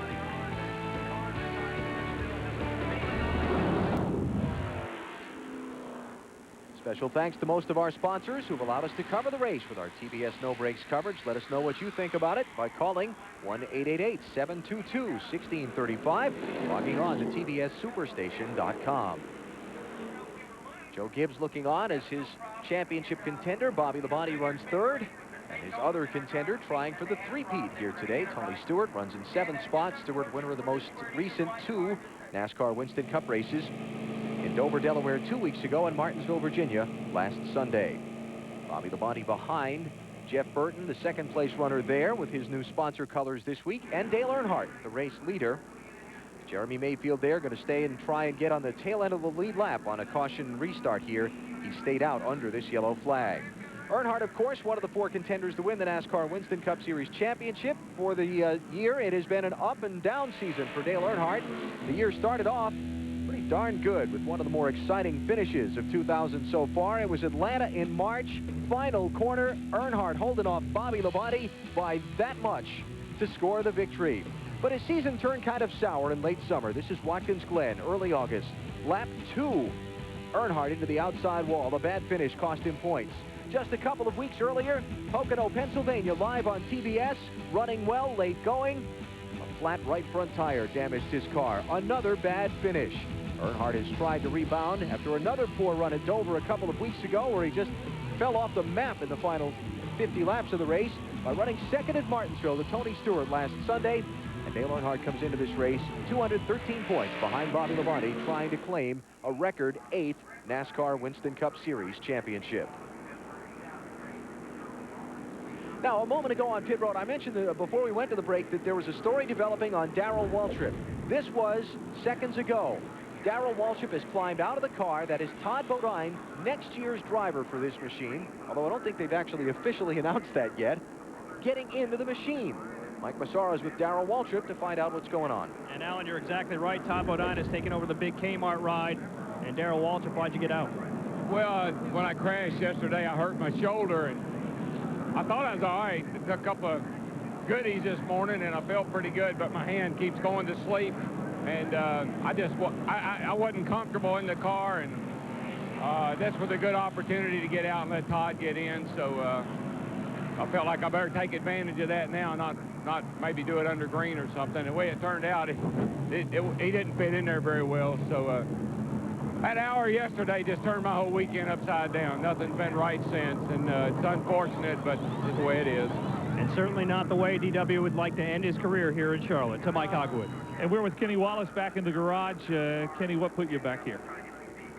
Well, you know, just simply put, we've got a problem with our tires here. Obviously, you can see, you know, everybody's pitting. I didn't get lucky. I blew mine going into the corner and, you know, put the car in the wall. Can you tell us what was said in the drivers' meeting by Goodyear? Well, Goodyear's been great through all this. You know, they know they've got a problem, and we got the president of Goodyear here. And NASCAR and them had a great meeting this morning, just told us we were going to work through this problem. And, hey, you know, I'm right behind them. Goodyear's an awesome tire company. We're having some problems. I'm real happy I didn't get hurt. I went into it head on. Kenny Wallace, Alan. Getting ready for the restart. The two cars in front of Dale Earnhardt are on the tail end of the lead lap. Jeremy Mayfield running back in 34th position. Rusty Wallace in 35th. They were both running in the top 2 spots earlier when they pitted under the green with tires going down. Green flag. What these two guys need is to stay in front of Earnhardt and catch a caution here quickly somewhere to get back on the lead lap and back in the hunt.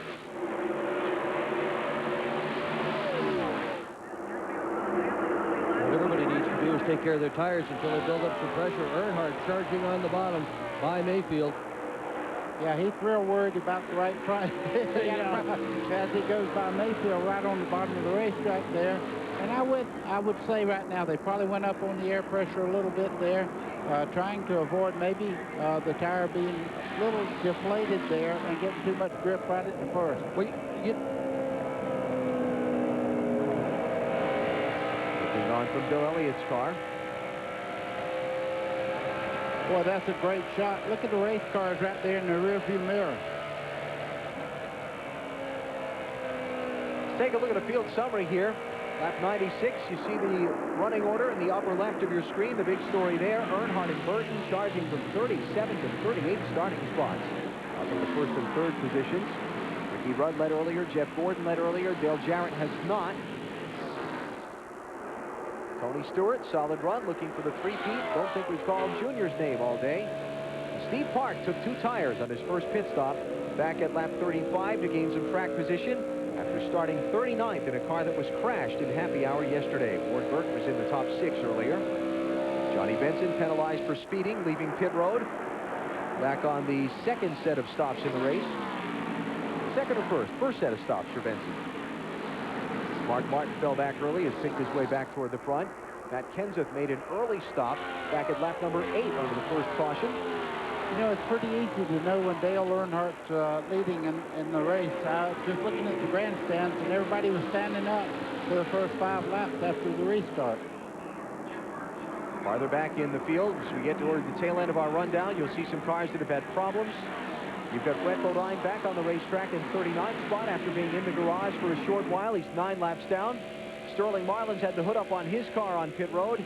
He's 12 laps down. Kenny Wallace, Hut Strickland, and Mike Bliss are in the garage and apparently done for the day. Here's Elliott Sadler in 28th position.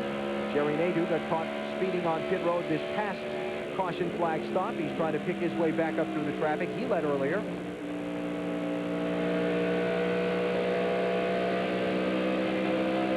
Look at Elliott Sadler inside the cockpit there. You can see the wraparound seat up on the shoulders. A lot of the drivers are going to that where it just used to come around the rib cage. They're starting to use seats that have support on the shoulder itself. And what you've got here is the first and second place cars separated by 2 lap machines. Dave Blaney is in 36th position, 2 laps down. Trying to get one of them back, and what you got here is a side-by-side race for 4th and 5th. Dale Jarrett trying to move up a spot and does. On his teammate, yes. Roger Jarrett, her teammates, both come out of Robert Yates' garage. Earnhardt, lap car of Blaney. Second place, Bobby Labonte. Lap car of Mayfield. Now Jeff Gordon up to 3rd. Mayfield had gotten by Earnhardt. In fact, he had a pretty decent amount of space between himself and Earnhardt. And then Earnhardt just got a mind to it, passed him. Tell you, Blaney's got a fast car here. Yeah, he does. Had a good run yesterday in the Busch Series race as well. He was 3rd yesterday. We were just looking on board with him. Watch his right hand. We noticed this yesterday during the Busch Series race. Was it the Busch Series race or happy hour? We got talking about this, buddy. Okay. Yeah, and he just moves his hand around. He's at much ease there. Bill Davis has always had a good car here. Dave Blaney does a great job in it. Unlike some drivers, like you've seen Mark Martin, if you've seen a lot of his in-car cameras, where he steers the car with his right hand and elbow, basically. Blaney's right hand, he just pulls the steering wheel through it with his left hand. Watch it. Yeah, and down the straightaway, he actually laid it over on the leg restraint then. He didn't use his right arm at all. And Blaney's actually totally steering that car with his left hand. Just left-handed. Wonder if that's a sprint car thing. Yeah, don't try it on I-95. Jeff Gordon being challenged for third by Jarrett and Rudd. Gordon going to lose 2 spots here as they come off the corner. Jeff Burton has slipped back to 6th position. Dale Earnhardt is the leader. Just past the 1/3 point of our UAW-GM Quality 500 at Charlotte.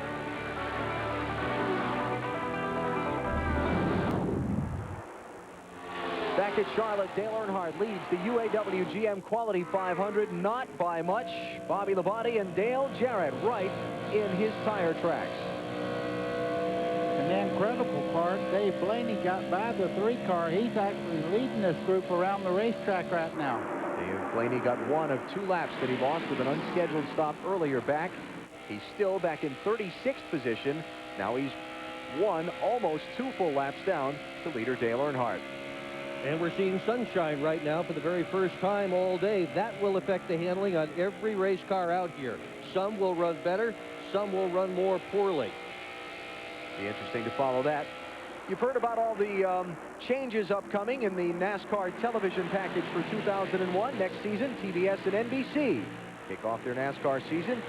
Pole qualifying from the Daytona International Speedway, July 5th. Catch all the action on the Superstation. We're very excited about 2001 and look forward to bringing you lots and lots of NASCAR on TBS and NBC.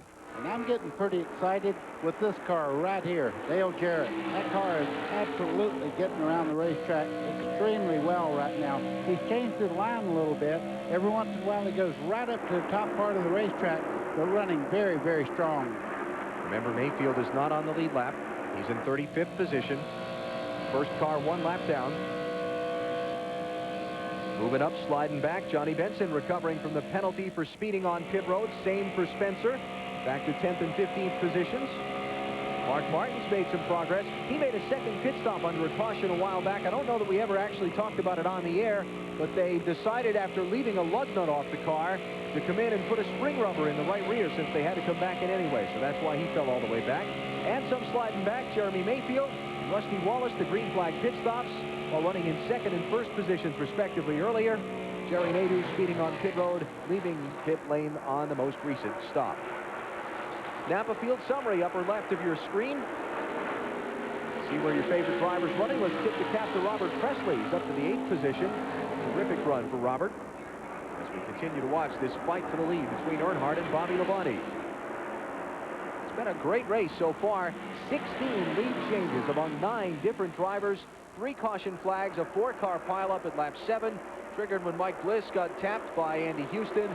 We had debris at lap 34, and at lap 87, Kenny Wallace cut down a right front tire and went into the outside wall in turn number 3. You've got Wallace in the garage area, Strickland in the garage area, and Bliss in the garage area. Strickland and Bliss from the earlier crash. And this race now going on for the 9th position as Jeff Gordon has lost a few spots here in the last short while. Johnny Benson incredibly impressive in that number 10 car. He's finished 2nd twice so far this year, yet to win. A lot of people think maybe today. Here's the fight for the lead.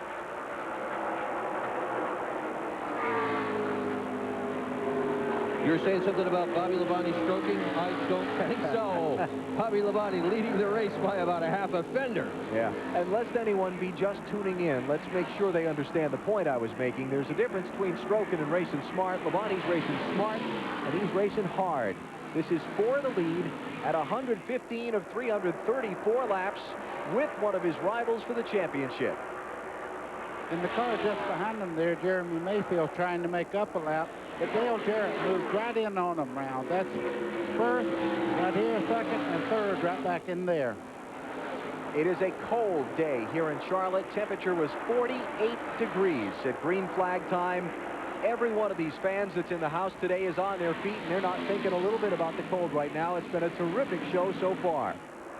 It's adrenaline. You know, you were talking about racing smart, Alan. There's just 2 guys in the top 40 who have finished every race so far this year, and they are Dale Earnhardt and Bobby Labonte in the 18, and that's smart. When you can run that fast and finish every race, you're running fast and smart.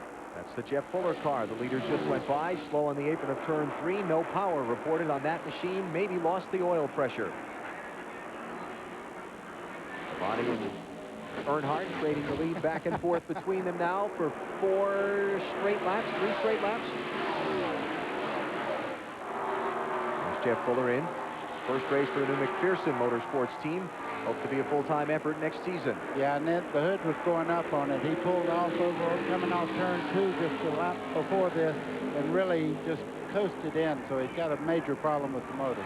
Let's talk about Earnhardt here for a second. His mode of operating lately has been, when he bolts on a fresh set of tires, he runs like a jackrabbit for a while, and then the farther into the set of tires he goes, he fades just a little bit. So the last time they pitted, all the leaders was at lap 88. We're at 118 now. 30 laps in, starting to see him slide around a little more than those first 2 laps. And I think the other thing, they had to make some kind of adjustment because they did have a problem there with the right front. So the car is not exactly like it was when he came from the back of the field all the way to the front. I think right now they're probably talking to the crew chief. Right now, just follow Bobby Labonte. You're running very well. We'll make adjustments all the way through and hope we're right when it comes time. Run a pace. That's always so good that you can do that. He's got a great car because he is able to keep up with the pace that Bobby Labonte setting. See Dale Jarrett there just fading a little bit out of the frame. He's fallen back a couple of car lengths. There's Jarrett. BJ's won this race twice as well.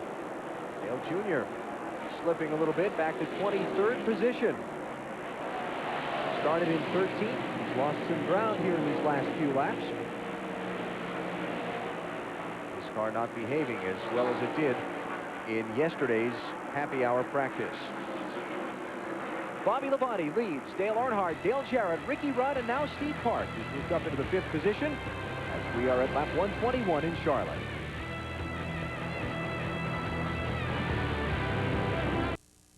Racing Radios, the leader in racing communications worldwide. Call us today at 1-800-669-1522 for all your two-way needs for race teams and scanners and headsets for the fans. Mack trucks are furnished by Clement Chevy Mack Sales. For all your truck and tractor needs, call Clement at 1-800-369-MACK. Featherlight, the official trailer of NASCAR, CART, IRL, NHRA, ASA, and World of Outlaws. Remember to call Featherlight for all your trailer and motor coach needs at 800-800-1230. Winnebago Industries. For information on Winnebago Industries products or the Winnebago Motorsports team, call 1-800-643-4892. Back at Charlotte, Bobby Labonte continues to lead the UAW-GM Quality 500. There are the lead trio, Labonte, Earnhardt, and Dale Jarrett, who is closing in on the front 2 now as we get farther in on this set of tires. Ooh, look at that. Earnhardt hit almost the got wall. the wall. Did he get it? He may have touched it. There was a black mark there. Can't quite see as the car flashes through the flame. If he did, he didn't tell the crew because I'm listening to his radio and he never said a word. No, his tires look okay. Yeah, paint's not nicked up. He came awful close. He tried awful hard. Wow. He may have hit the wall. Just take a look. Middle car on the screen is Earnhardt. Let's see if he got into the wall off 4. Watch the white paint. See if there are any black marks on it when he leaves. Whoa. Oh, he grazed it. He grazed it. He grazed it. Wow. Somebody had grazed it just before him as well. There was a black mark when it started, but it was a bigger one when Earnhardt left. Okay, and the Goodyear's yellow on the tires, and that was a white wall that went by here, so he definitely hit the wall with the right rear corner. Behind these drivers, Andy Houston is wiggling his car around like he's got a problem. He was up high in the groove off turn 4.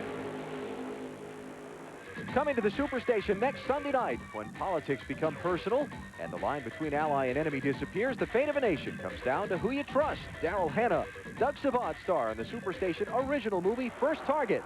Next Sunday night, 8 Eastern, only on the Superstation. What was that I was saying about Andy Houston wiggling his car off 4?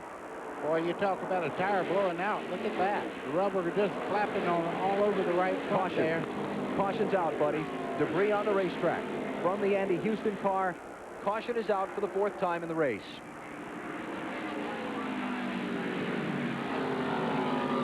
Andy Houston making his 2nd NASCAR Winston Cup start. He will drive full-time for this PPI team next year. he's got some problems now because that tire's just ripping the right front corner of that car apart. Let's mention that Jeff Fuller's car has been retired from the race. We saw him come onto pit road and the hood go up. Problems under the hood will force him out with a 40th place finish after 115 laps.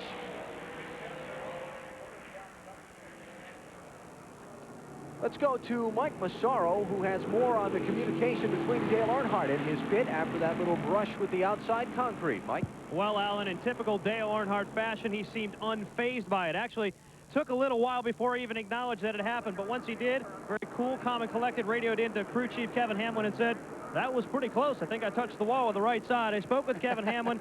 He said that it's only slight damage to the right side, sheet metal damage. Right now, the Goodwrench team up on the wall awaiting the 3-car to pit.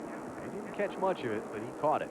And anytime you catch it with these cars, the aerodynamics are so finely tuned, it can be a factor. Leaders will pit at lap 131. Earnhardt first to his stall because of being pitted all the way up at the turn 4 end of the pit lane. Bobby Labonte right in the center section. Triple box, top 3 in the race. Labonte, Earnhardt, and Dale Jarrett. Earnhardt's crew will get done first. They didn't have to do very much work to Earnhardt's car. He's back underway. What a stop! 12.8 seconds from Earnhardt. Wow. Is that a world's record or what? Troubles there on the rear tire for Dale Jarrett's car. Labonte's away. Earnhardt's going to get out first. Is that Rudd second? Yeah, it sure is. Ricky Rudd second. Look at Park. He might get out third. That's going to be Labonte third. Park, great job by his crew to get him out fourth. And listen to the roar again as Earnhardt comes off the pit lane with the race lead. A 12.8. Unbelievable. Well, they're in the zone today. Earnhardt and his crew are in the zone. When you can hit the wall, come off without any damage, and then pull off a pit stop like that, you're good. Under caution for debris on the racetrack from Andy Houston's car. We're at lap 131, 203 to go in the UAW-GM Quality 500. Back at Charlotte under caution at lap 133 of the UAW-GM Quality 500. Dale Earnhardt winning the race off of pit road with a blistering stop by his crew. Now, years ago, the team was known as the Flying Aces. They don't use that nickname anymore, but they sure acted like the Flying Aces of old right here. It's as good a pit stop as you're ever going to see. Chocolate Myers coming back to get the second can of fuel.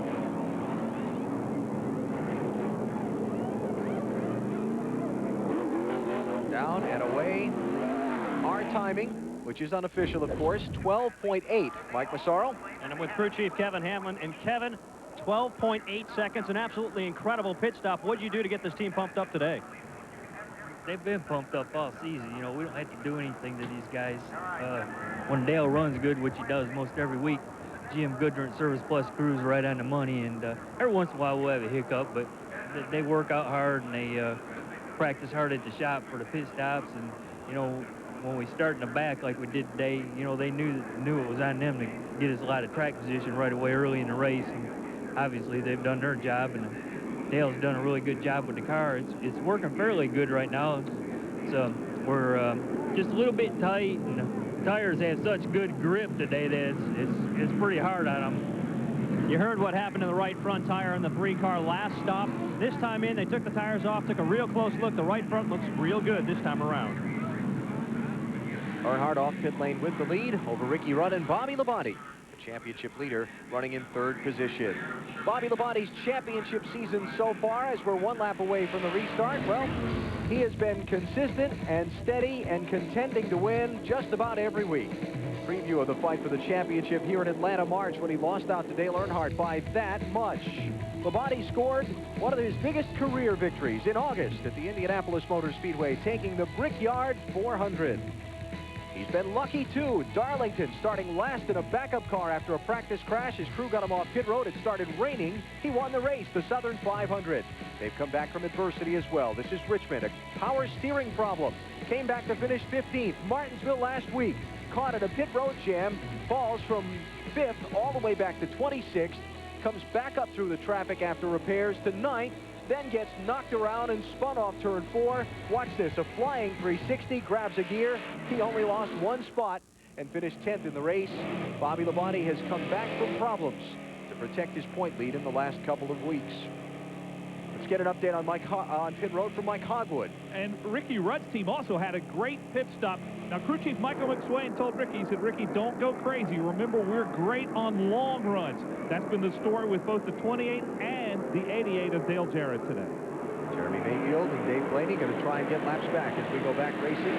Let's mention that Mark Martin made a second pit stop under the caution. He's fallen from 11th to 29th position. We'll try and follow up on what the problem was with the extra stop for the Martin car in a moment. You can see Ricky Rudd on the restart there. He started in second gear. He broke traction and really got a pretty lousy start there back on under the green. Dropped back about 15 car lengths from the leader. Second, third, and fourth as Mayfield tries to get his lap back from Earnhardt once again. He'll do it this time. On the caution for debris a minute ago, Rusty Wallace did get back on the lead lap. He's in 27th position, but more importantly, he is back in the hunt for a good finish. And has a very fast car. He had made up about a half a lap under the green, and then the caution came out. He's back in the fight, I'll guarantee you. Tony Stewart racing Steve Park for 4th after taking 5th from Dale Jarrett. Park having a great run today despite incredible adversity. Hit the wall last night in the final minutes of happy hour.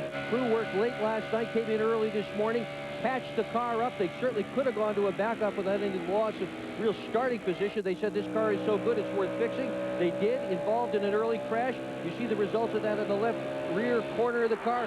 Park running in 4th spot despite all that. Park 4th, Stewart 5th, Jarrett 6th, Gordon 7th, Dave Blaney in the 93 is 2 laps down in 35th position. Thank you, Dave, for allowing me by.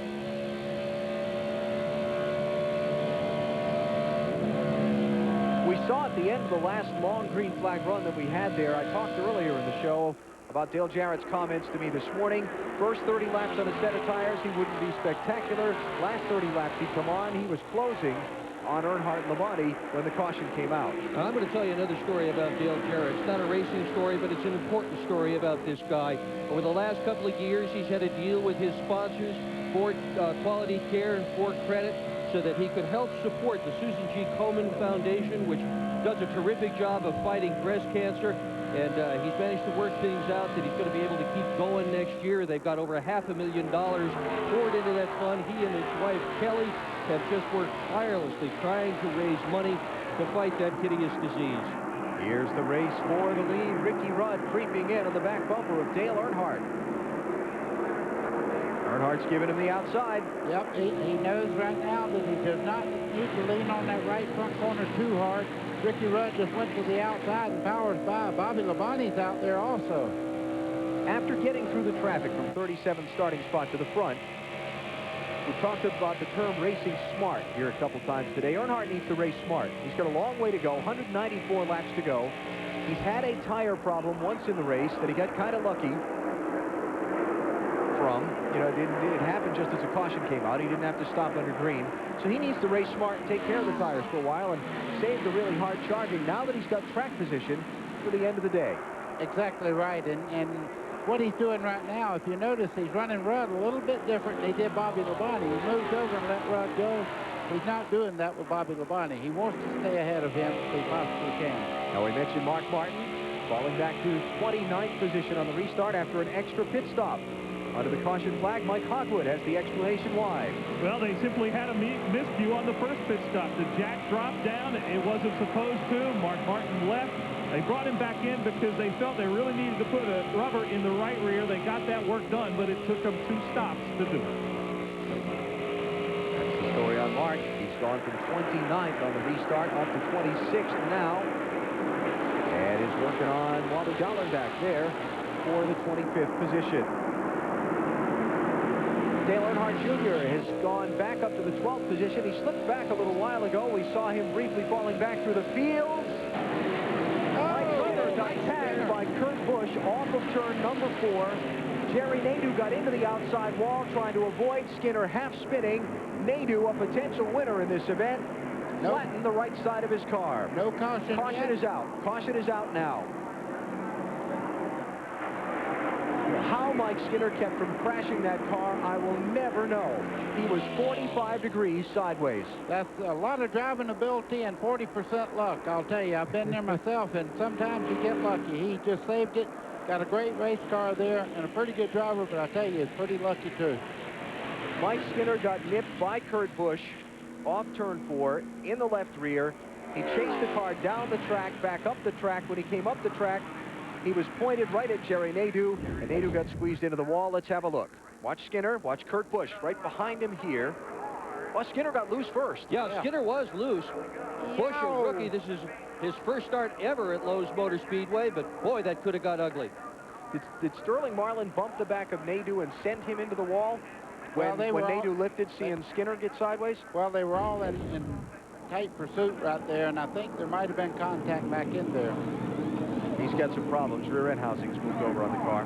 You can see from the left side shot on the machine. His chance to win is over. Yeah, well, I bet they end up behind the wall trying to fix that. Nadeau got sent to the back of the line for speeding, leaving pit road. Oh, the grass can got tipped over. Can't fix that in the middle of the race. That one's done for the day. We'll come back to Charlotte in a minute.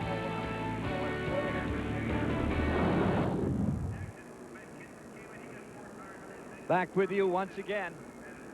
Take a look. Look at this incident that just occurred. Lap 145, 217 miles in, and look at a serious TV incident right there. Thank you, Mike Skinner. Goodbye, camera. Now, take a look at the race summary right now as we get up to 200 miles. Ricky Rudd, now the leader. That's at 220 miles, actually. We've had 5 cautions. Lead has changed 21 times. Record for this race would be 47. Drivers leading 9 to date. 17 is the record. And we're up to our 5th caution in this race. And it's a slow one because of that at 133 miles an hour. Now, if you want to see what makes Dale Earnhardt really great, take a look at this picture once again. Dale Earnhardt is just amazing. He has said you've got to know when to make your move and make it quick. And that's just how he did it. That kind of move is what you'd see at a Saturday night short track at 80 or 90 miles an hour. But this is at 180 to 190 miles an hour when he shot from 6th into 4th coming off the banking. Simply amazing. That's what makes him a giant and makes him so great. We'll be back with more of the action of the UAW-GM Quality 500 in a moment.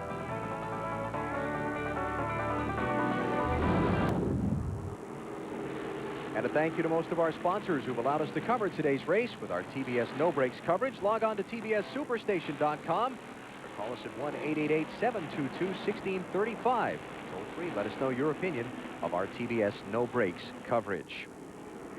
There's the number. If you'd like to give us a call, we'd sure appreciate your feedback. Under caution still, you see Ricky Rudd still heading up the field behind the pace car as the cleanup is just about complete and we get set to go back racing. Jerry Nadeau right here had a bad break. I'll tell you, he come off turn 4 here. You can see there Mike Skinner breaking loose a little bit right there. Kurt Busch into the back of him and into the outside wall there, trying to avoid the spinning 31. And what a great job the 31 car Mike Skinner did not spin out. It could have been a huge wreck on the front straightaway.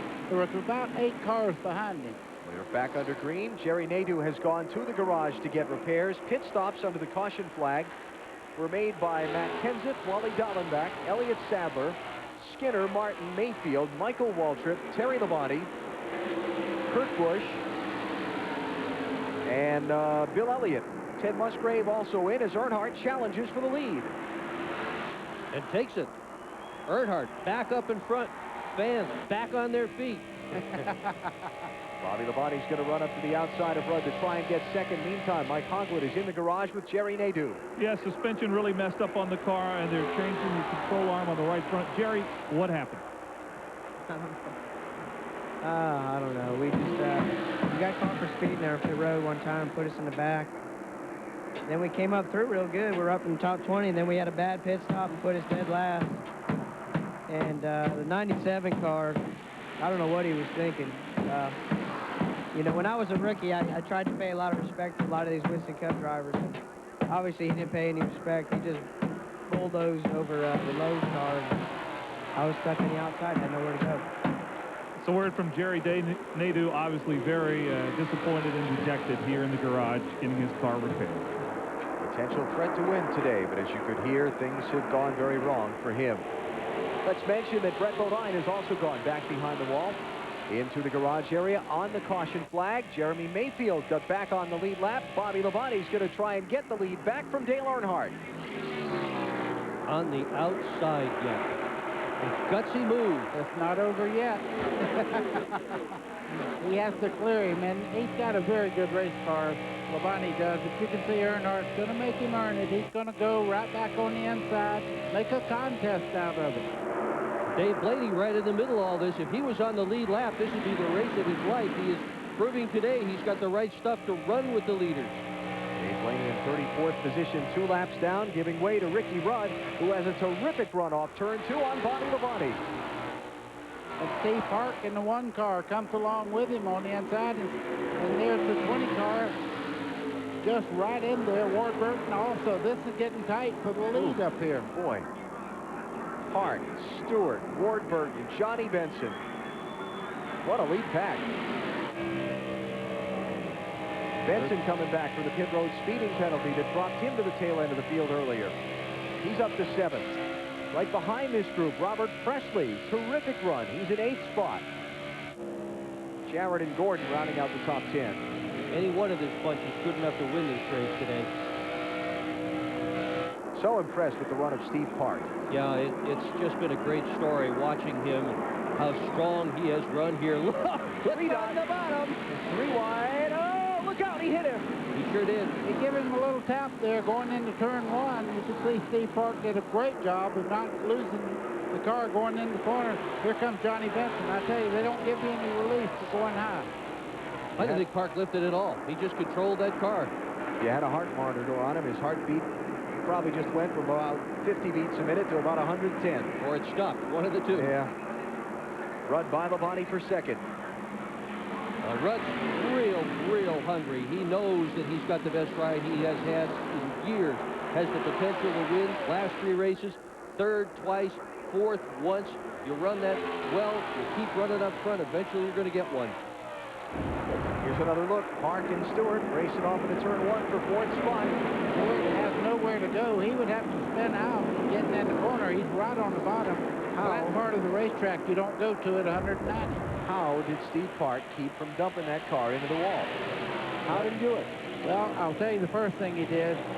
When he started up high, he eased out the throttle there and got the car settled down before he tried to turn it. Had he jerked the steering wheel around, it would have gone.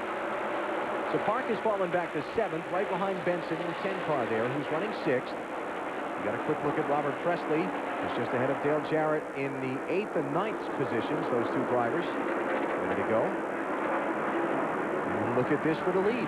Still 3 cars, the lap car of Blaney, and then 4th place Stewart. Sunday, Jeff Burton's day. Got up into the top spot earlier in the event at lap number 82 after starting in 38th. He's running in 15th right now. There's Jeff racing with Jeff Gordon for the 14th spot. Rick Mast is also in the hunt for position. Oh, Rusty Wallace, Dale Jarrett. Jarrett is in the wreck. Turn 4. Gordon's in the wreck. Gordon. Hard hit for Dale Jarrett. Look at the left side of his car. That's the only good part of this, watching him move around inside that car. Jeff Gordon's car is really done, wrecked. too. They'll have to really do a lot of work to even get him back out there for any point. Championship contender, Dale Jarrett. Needed a good run here at Charlotte today. He is going to wind up in the garage. That car very heavily damaged. Caution is out at lap 159. Rusty Wallace was involved in that. Rusty had moved all the way back up to 10th position. After getting a lap down earlier, Rusty's on pit road early here. Look at the back corner of his car. The Gordon machine all torn up. Gordon tried to slow up there, just had nowhere to go. Went all the way up against the outside wall. Gordon won the pole for this race. Got a good car. Jarrett championship hopes gone now. He has no chance. 6th caution of the race. Jeff Gordon, Rusty Wallace, Dale Jarrett in the crash in turn 4. As you see DJ, I don't blame him for taking his time getting out of that car because he took a wicked shot on the left side of that machine. Here's another look at what happened.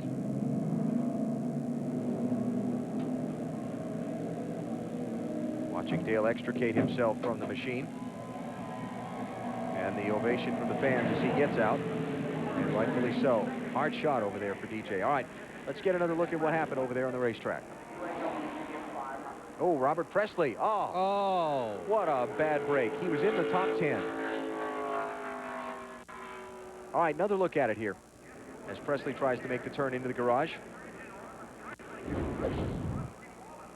There's Presley, Wallace, and Jarrett just ahead. Rusty got in the left rear corner there just enough to turn Jarrett. Certainly didn't mean to, but the contact was made. You see Robert Presley on the high side there, going by on the outside. Contact by Gordon. Bad break. On board Jarrett's car. This is going to be a wild ride. Hang on. Goes down in turn 3. Everything is normal there. Boom. He gets touched right there.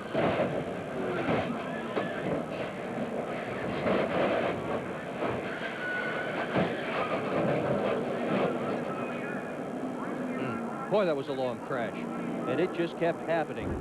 Here's a look at it. Here's a look at Jeff Gordon as he walks away from his mangled car back toward the garage.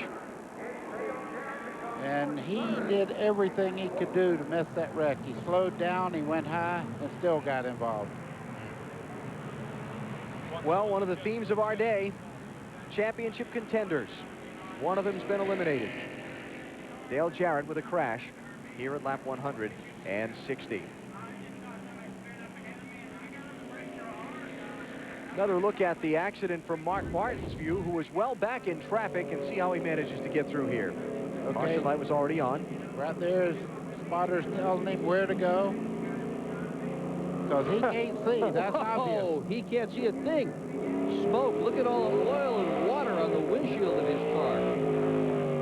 Whoa, the spotters are right up here, and they can tell you what's going on. They were looking right directly at the wreck, and they told him to get in a certain lane and just stay straight. And they talked him right through there. It was obvious that Mark Martin could not see where he was going.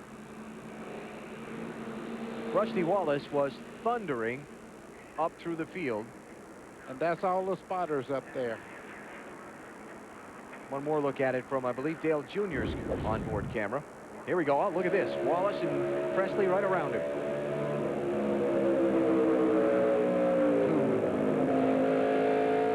Nice job, Junior. The right direction. Well, what he didn't do was jump on the brake there, because he would have been involved in that accident. He stayed in the throttle and got right by. Under caution after a crash that has eliminated Dale Jarrett from the UAW-GM Quality 500 at Charlotte. The UAW-GM Quality 500 on the Superstation is brought to you by Priceline.com. Name your own price, airline tickets, hotel rooms, new cars, mortgages, and more. Priceline.com. By Citgo, you love racing, we love racing. By NapaOnline.com, where everything great about Napa is now available online. And by UAW-GM, assembly line to finish line. Teamwork wins. Back at Charlotte, pit road was just opened a moment ago after the cleanup and the cars removed from the entrance of pit road in turn 4, where they came to rest after the crash involving Dale Jarrett, Jeff Gordon, and Robert Presley. Here are the pit stops that happened just a minute ago. Triple box, Dale Earnhardt, Ricky Rudd, and Bobby Labonte, the top 3 drivers coming into the stops. Rudd is pitting at the very far end of pit road, so he'll be the first one to finish no matter what, but he's got to drive all the way down pit road once he gets done with his work. You see him pull out now. Incredible stops there by Dale Earnhardt. 15 seconds flat. Wow. 18.9 for Rudd's team. He'll come out just behind Earnhardt. Watch the box now on the right side. Labonte pops out of his pit, but look at in front of him. Here comes Tony Stewart up into 3rd. Junior with a good stop. Mark Martin with a good stop. So the order will be Dale Earnhardt, Ricky Rudd, Tony Stewart, Bobby Labonte, and Mark Martin, followed by Dale Earnhardt Jr., Steve Park, Johnny Benson, Joe Nemechek, and Jimmy Spencer. Cleanup continues here in Charlotte under the caution flag. We'll take a break and come back with more in just a minute.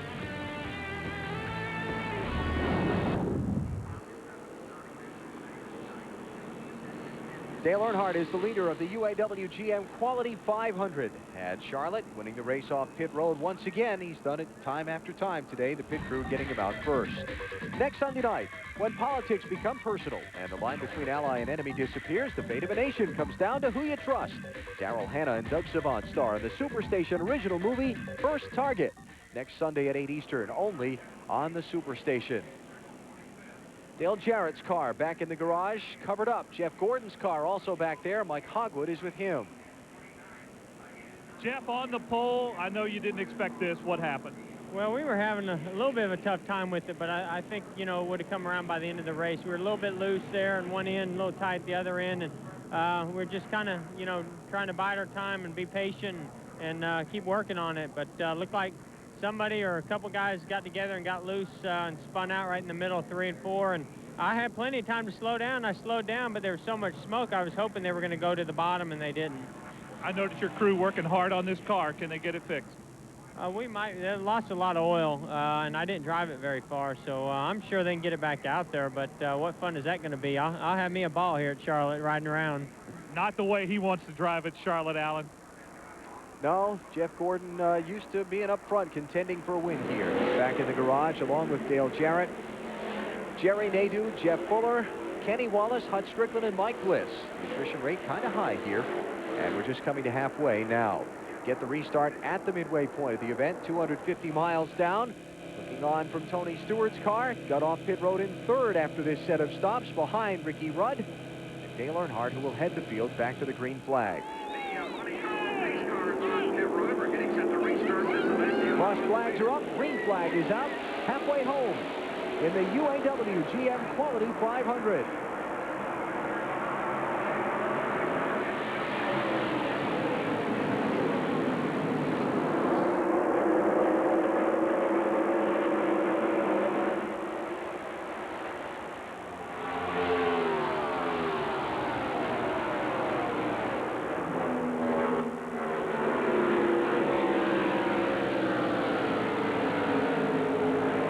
Here's the bid for the lead. Rudd down low on Dale Earnhardt.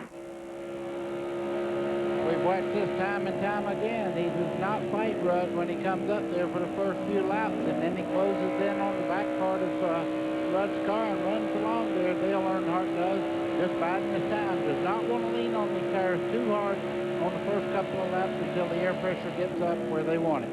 Napa Field summary at halfway. Spencer came back with a pit road speeding penalty earlier. Now, somebody's not worried about the tires. He's fixing to make a real bid for second place. Tony Stewart in the orange car there would love to move on up, maybe lead a while.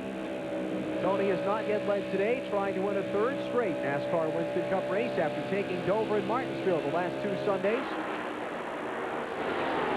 I struggled with that race car, Tony Stewart's car.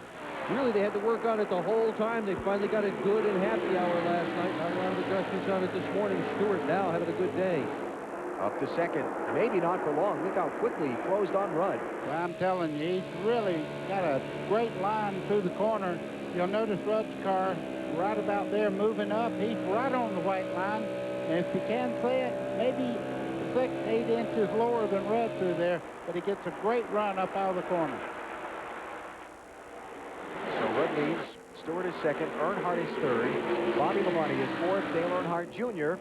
is joining the chase. He's moved to fifth. Johnny Benson just into sixth around Mark Martin. Here's the bid for the lead. Stewart going to go to the front for the first time all day. 4 laps past halfway. Tony Stewart up from 17th starting spot. Becomes the 10th different driver to lead this race. Well, this is beginning to be a song that we've all heard before. Stewart just works on that car. He and his crew chief, they speak that language, that perfect language, and just keep adjusting until Tony Stewart gets up front. And once he gets in the lead, he's hard to move out of there. 28th lead change of the day for Tony Stewart. Hey, you can join me and some of NASCAR's top drivers for a once-in-a-lifetime experience. How? Well, log on to TBSSuperstation.com and enter the NASCAR on TBS shootout. If you enter correctly, you'll need to remember that Dale Earnhardt is leading today's race at the midway point. 4 grand prize winners will receive a trip for 2 nights to Charlotte. They'll be teamed with a NASCAR driver, Dale Earnhardt Jr., Ward Burton, Kyle Petty, or Wally Dallenbach to compete in a sporting clay shooting competition on Kyle Petty's farm. And then on the second day, you get the King's Experience here at the racetrack from the Richard Petty driving experience. Log on to TBSSuperstation.com and get in on all the fun. Robert Presley having a terrific run in the top 10 when he was swept up in the big crash moments ago. Let's hear from him. Well, disheartened after what was going to be a great day for him. Robert, what happened? I don't know. Just went off into 3 there. 88, I guess didn't see the 2 car underneath and come down. 2 car had nowhere to go. They come sliding back across the racetrack in front of us. I mean, disheartening. This Jasper engine Ford was, it was pretty good all day. Just sitting there, just riding, waiting on, you know, this last 100 laps to go out there racing, but, you know, wasn't to be. Well, Robert says this team is going to try to get this car back out, but he really feels they're on the verge of something big. 6th place car, Dale Earnhardt Jr., way off the pace, coming to pit road. Lap 175, not good under the green flag. He worked his way all the way up into the 5th position a little bit ago. He's going to go down a lap here, most likely. Same driver, same car that led the most laps here in May, finished 4th, looked like a winner then. Not having any fun today. That was Jerry Nadeau sneaking onto pit road behind him. Nadeau had just come out of the garage a little bit ago. Marty Snyder. What a strange day for Dale Earnhardt Jr. He had fallen back as far as 25th. The situation here, they think they have a cut right front tire. Earlier when they fell back in the race, they did not get all the lug nuts tied on the right rear tire. He had come back up to 5th, and they're going to get a speeding penalty as well, as Dale Earnhardt Jr. will be held here in the pits for a penalty. 15 seconds, speeding coming on to pit road for Dale Jr. You see the official checking the stopwatch. From the time the work stops on the car, 15 seconds, now off he goes. That'll put him a 2nd lap down as Tony Stewart comes by Jr. just exiting the pit road. So 2 laps down, 30th position for Dale Jr. and falling after things shake out here by the time he gets back up to speed. As you watch Tony Stewart on the lead here, realized that he went 10 races this year before he had even led a single event. They were all saying, sophomore slump. This guy's lost it. Going to have a terrible year. Look at Benson up to 4th. Around Bobby Labonte. Coming back, what was he, 35th earlier after the speeding penalty on the first pit stop? Into the top 5 and in position to contend for the win. I got to tell you, other than the points race all year long, Johnny Benson's been the guy that most people have talked about.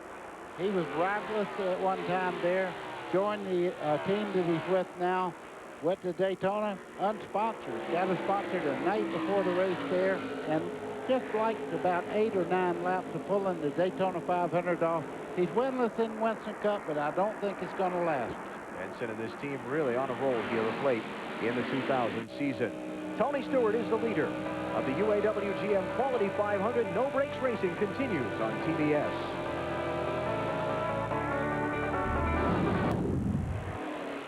As you saw during our TBS No Brakes coverage, we are under caution. Robbie Gordon has crashed in turn 2. 7th yellow of the race comes out at lap 183. Gordon's got the Wolfman on the hood of his car. Yeah, and they need to change the number of that race car. Whoa, look at this. Attaboy, Tony. Push the pace car along. No, don't be pushing him too hard. Humpy will be sending you a bill for damage to the back bumper, Tony. Come on now. It's okay to push it a little bit. Yeah, it's fun. He just raised his visor up there and just wiped the sweat away from his eyes, and another Sunday ride for him. See if the leaders come to the pit lane here. Hey, we want to hear from you about our TBS No Brakes coverage. Log on to TBSSuperstation.com or call us at 1-888-722-1635. Let us know what you think. Stewart's on pit road and the rest of the leaders. Stops will be at lap 184. Stewart, Rudd, Earnhardt, Labonte, Benson, Hart, Martin, Burton, and Spencer. The top 10 coming in. You look at the top 3 in the triple box on the left.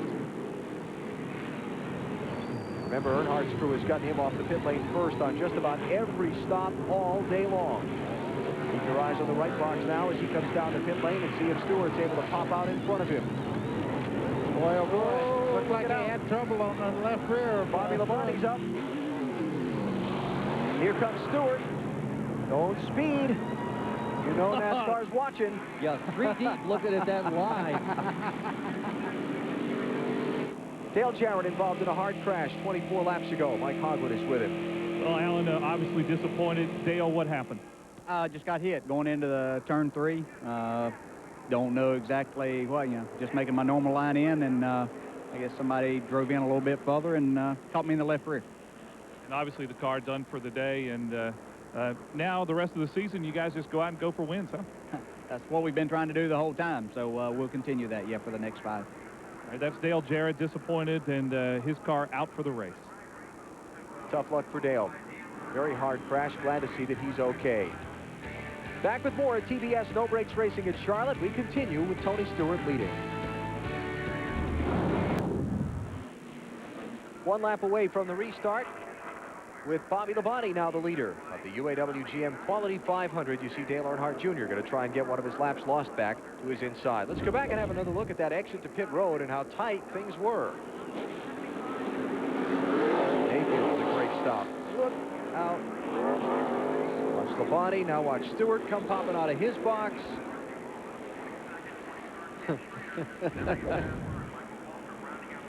We mentioned Dale Earnhardt Jr. losing 2 laps earlier. Green flag unscheduled pit stop. Let's follow up on that now with Marty Snyder. Well, the problem again, Alan, was loose left rear lug nuts. That's twice today they've had that problem, and that's a bad problem to have when you come down pit road, and it's not what these guys need. They have not had a top 10 since Dover in June, 16 races ago, and the struggles continue for Dale Earnhardt Jr. He's going to try and get one of his 2 laps back here from Bobby Labonte as we get set to go racing off turn 4 this time. It's Labonte, Earnhardt, Stewart, Rudd, and Mayfield coming back from a lap down. Great pit stop by his crew. Gets him up into 5th spot. Then Spencer Martin, Dick Trickle into 8th, Bill Elliott 9th, and Steve Park 10th. And a little bit of sunshine popping out here. And I'm going to wonder if they're going to let the start stand as it was just then. I noticed a little, I won't say anything. I'll let it play out. Junior, big wiggle going down the backstretch. I haven't said anything on the NASCAR radio yet, buddy, about him jumping the restart. So. Well, what could have happened is Labonte may have started and then decided to back off a little bit. And, of course, Earnhardt Jr. needing to get that lap back. He got in the throttle pretty quick there. Something just caught my eye. Did Bobby Labonte just run over like a styrofoam cup and send it flying or something? Something See that went looking flying. ahead from Yeah, Earnhardt's something car? went flying through the air. Here's Earnhardt, the bid for the lead, outside turn 4. Well, it was just a styrofoam cup.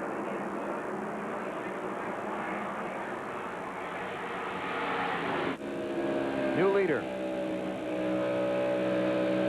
That gives you a little idea of what track position means to cars. Up there, Earnhardt Jr. hadn't led a lap today. He's got that good position up there without having lap traffic or anything around him. He's up there running as fast as the leaders right at the moment. Ronnie's going to lose a couple of more spots down in that inside lane. Stewart, Rudd, now Mayfield going by. Mayfield was 15th before the caution flag. Crew got him up to 5th on the pit stop. He's doing the rest right now. Mayfield, a strange up and down day. He's been in the front, in the back, down the lap. The reason he got down the lap was a green flag pit stop at lap 81 for a vibration. There's Rusty Wallace. He was in the same boat. He pitted from the lead back at lap 78. Left rear was cut down, fell a lap down in 34th, got the lap back as Dale Earnhardt loses the lead to Tony Stewart. We're following up on Rusty Wallace. He was in the big crash with Dale Jarrett and others at lap 180. Rusty is running in 20th position now. Here's Mayfield moving up. That ladder will be easy to climb until he gets up there with Tony Stewart.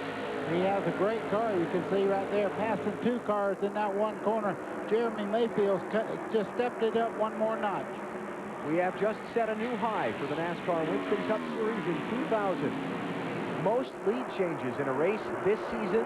That was the 31st lead change of the day when Tony Stewart went by and took the top spot from Dale Earnhardt. What a race this has been. It really has. More stories than I tell you. You got a lot of people to pull for here. It's too bad just one guy's going to win this thing, because there have been so many teams that have excelled. So many drivers have done incredible jobs here this afternoon. And you couldn't pick a winner from the bunch. No, and the great part is, looking back at Earnhardt, even when he's not winning or leading the race, he and the 18 have had some great battles all day long, and Dale Earnhardt refuses to let Bobby Labonte lead him around this racetrack. He dropped back behind him, next corner, right back by him. We followed the story of the contenders for the NASCAR Winston Cup Championship from the beginning of our pre-race show right through the event. Earnhardt running in 4th, Bobby Labonte 5th, Jeff Burton just a couple of cars behind in 7th. There's Burton there, right behind Jimmy Spencer. There's Burton in the 99. Dale Jarrett, of course, the big loser today with a heavy crash at lap number 180.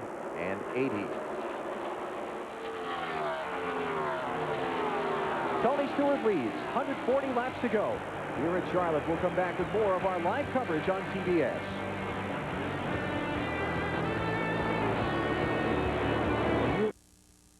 Citgo presents Who Won It? The Coca-Cola 600, the annual Memorial Day Classic in Charlotte, is usually among the highlights of the NASCAR calendar. This year's edition was certainly that, with many great storylines. The Earnhardts put on a great show. Dale Jr. won the Bud Pole Award and led the most laps. He put on a memorable battle for the lead with his dad, the 7-time Winston Cup champion. They would finish 3rd and 4th, with father just ahead of son. Young Jerry Nadeau was a top contender. He qualified 2nd and led 115 laps in his Chevrolet before blowing his engine in the final 50 laps. But the battle for the checkered flag came down to Winston Cup points leader Bobby Labonte and rookie Matt Kenseth. So who won? In a huge surprise, it was Kenseth in just his 18th career start, passing Labonte with 25 laps to go, then holding him off for his first career victory. There's Elliott Sadler in the Citgo car, 25th position on the lead lap at this point. And we talked of Matt Kenseth. He runs in the 19th spot, also on the lead lap. Not really a spectacular day for Matt, certainly not of the quality he had back here in May in the 600. No, he hasn't even led a lap in Winston Cup competition since then. And by the way, if you read in the morning newspapers this morning that there was a problem in post-race inspection with Kenseth's car after his victory in the NASCAR Busch Series yesterday, word we get is the engine checked out fine this morning. NASCAR gave it overnight to cool down, checked it again, and Matt's car passed tech and everything was fine with his Busch Series victory yesterday. Here is the leader, Tony Stewart. Heavy pressure from Jeremy Mayfield. Stewart's given Mayfield the outside line. Something's wrong with Stewart. He dropped off the pace about four or five laps ago. He slowed up quite a bit. Keep an eye on his car and see what happens. Meantime, Bobby Labonte has lost a couple of more positions. He may have just got sideways and lost a lot of momentum, but I noticed he checked up quite a bit. Dale Earnhardt has gone by Bobby Labonte. Jeff Burton just took the 5th position from Labonte, and Bobby's now back to 6th. And Buddy talking about Tony Stewart. Keep an eye on him. His last lap speed was some 3 miles an hour slower than Mayfield, but you can attribute a lot of that to him pulling over and waving Mayfield on by. Well, I think he just, what I said, I think he got sideways the lap before. He wanted to make sure he didn't have a tire going down or something like that. Now he's picked it right back up again. Did you see Burton? Remember when Earnhardt scrubbed the wall off turn 4 earlier? Burton almost just repeated the act on that last corner. Burton charging, running really hard on Earnhardt now. He's been kind of hot and cold today. Really hot in the early part when he raced up from 38th into the lead. And then that last segment on that last set of tires, he wasn't all that spectacular. No, well, Burton's been hot and cold all year long. You know, you think about it. He goes out to the Hampshire, he leads every lap of the race. The very next week, he goes to Dover. Bam, hits the wall, big fire. I mean, there's always something going on around Jeff Burton. Let's talk about some other guys having pretty solid days today. Joe Nemechek has raced his way into the top 15. Started in 21st position. He's up to 13th now. Got some telemetry on board Nemechek's machine. Heartbreak yesterday in the Busch Series event you saw live here on TBS. Leading Comes around off turn 4 to take the 2 to go signal and runs out of gas. Wow. You know, his heart went right down in his shoes, but what a great performance he did. It was a breathtaking finish yesterday. He's probably in for another one here today. And what has been a very exciting, very spectacular UAW-GM Quality 500. We're just past the 300-mile mark. That's Andy Houston just behind me in the check. Houston had a right front tire go out earlier, or the fender off of his car. And there's Johnny Benson right behind Houston. Benson running in 14th spot. Now, Johnny had been up among the top 8 or 10 earlier in the event. Lost a lot of ground on that last set of pit stops. And we'd like to know why. Talking about Benson, as you watch Jeff Burton here running for the 4th position on Dale Earnhardt. There's Benson. Let's go to Mike Hogwood. Well, what happened on that pit stop is that Mark Martin came in. He picked right in front of Benson. He clipped the front tire carrier, Bob Askin. Now, Bob is okay, but it really messed up the pit stop and slowed him down tremendously. The car is fine. They're having a great run, as they say, but it was a real miscue here in the pits, and that cost him a ton of time on the racetrack. See the scoring serial there on Johnny Benson. Every time your your front tire carrier gets hit by another car, it's going to slow your pit stop down. Not good, especially if he has to go chase the tire. Look at this race for 4th as Earnhardt tries to hold off Burton and Labonte. Meantime, Jeremy Mayfield continues to lead just past 300 miles in the UAW-GM Quality 500. TBS No Brakes Racing continues.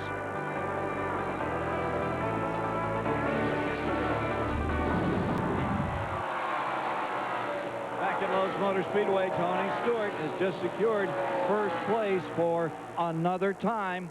That makes our lead changes 33 thus far in this event. Taking a look at the summary after 315 miles, 210 to the 334 laps have been run. Lead changes now at 33, 7 cautions to date. And there goes number 34. They only count him at the line, and look at that. Here comes Ricky Rudd back up to 2nd place. The record for lead changes in this race was back in 1974 when there were 47 and David Pearson came out on top. Hey, we may be looking for that record to be broken the way they're going after it here today. Let's get back with Alan Bester. Only word I can come up with right here, Ken, is fun. It's just been a fun race. It has, and right now Ricky Rudd's having the most fun he's had all year long. That car is very dominant after it gets a lot of laps on it, and that's what they did. They set that car up with very little bit of fuel in it, and they adjusted on it with the oldest tires they had. Look at him through the center part of the corner here, just going right up the side of Mayfield. Another lead change for the lead. Marty Snyder can tell us more about Ricky Rudd. Well, what a solid day for these guys. And I talked to Doug Yates, the head engine builder for Yates Racing this morning. He said they're taking a huge chance with this engine. This engine is what he calls a quasi-qualifying engine, if you will. It's got some of the light components that would be in a qualifying engine, some of the durable components that you want in a race engine. They tried this combination at Michigan. Rudd finished 2nd in that race. They decided to try it at Charlotte because Charlotte is actually pretty easy on an engine, very easy on the valve springs. They decided to go for it, paying off so far for Ricky Rudd. Rudd out in front one more time. 35 lead changes. Jeff Gordon and Robert Presley have just come back out of the garage. Both cars looking pretty similar to that. They will not perform well, but they will make laps to try and get, to use the old cliche, those valuable championship points. They will not fit the template either. Look at that. No hood, no fenders. He's back out there again. While we continue to watch this great fight raging for the lead, we're going to walk back through the field in the scoring box in the upper left of your screen. If you joined in late, tell you some of the stories on the day today. The biggest of them, 35 lead changes. It has been a barn burner all day long so far, and we've still got 116 laps to go. You look at Rudd, Mayfield, and Stewart. Mayfield coming back from a lap down, a green flag pit stop earlier for a tire problem, made up the lap, has come back to lead. Jeff Burton up from 38th spot, led briefly. Bobby Labonte, the championship leader, very solidly in the hunt all day. This is the worst Dale Earnhardt has run in quite some time. His pit crew has gotten him off pit road with the lead most every stop all race long. Mark Martin twice during the day, 2 pit stops under a caution flag. Once they left some lug nuts loose. They came back in again for a second problem. Later, he rallied back to the front. As you see, he and Earnhardt there racing for 8th and 9th spots. Benson tagged for speeding on pit road earlier. Fell to the back, came back to the top 5. Then a problem when the tire carrier got hit on the last pit stop. Went back again. He's back to 13th. Rusty Wallace got a lap down. Went to pit road with a tire problem while leading. Made up the lap and was involved in the wreck with Dale Jarrett at lap 180. And that's the other major headline story of the day. The crash with Wallet and Jarrett in contact in turn 3. Jarrett crashing, collecting Jeff Gordon and Robert Presley, who were both in the top 10 at the time. Jarrett is done for the day. One of the 4 championship contenders out of the race. He's going to finish no better than 39th on this afternoon. On the lead lap at this point, 26 of the 43 starters. Bobby Dallenbach, last one on the lead lap. And you look now at the rest of the field. Out of the race, Robbie Gordon, we saw crash a little while ago off turn number 2. Dale Jarrett, Jeff Fuller, lost oil pressure. Hutch Strickland and Mike Bliss out after an early crash back at lap number 4. Kenny Wallace has just come back onto the racetrack. He had a crash after a tire went down at lap 87. And he's many, many laps down. There's Herman in his much mangled car. At least he's got some sheet metal on that thing. You know, just watching Tony Stewart and all these guys going at it right now, the tires are beginning to slip and slide just a little bit, and the balance, the cars that are great balanced out there are moving right up to the front. Jeff Burton's making a run up right now. He hadn't been a factor for a long time, but now you see him on the high side of the racetrack as he goes by there, starting to make it work on the high side of the racetrack. Hadn't been a lot of traffic up there like it has on the bottom part of the racetrack, and it's working for him right now. See Ken Schrader about to go 2 laps down. His team reported a tire problem earlier, had to make an unscheduled pit stop. He's back in 29th position.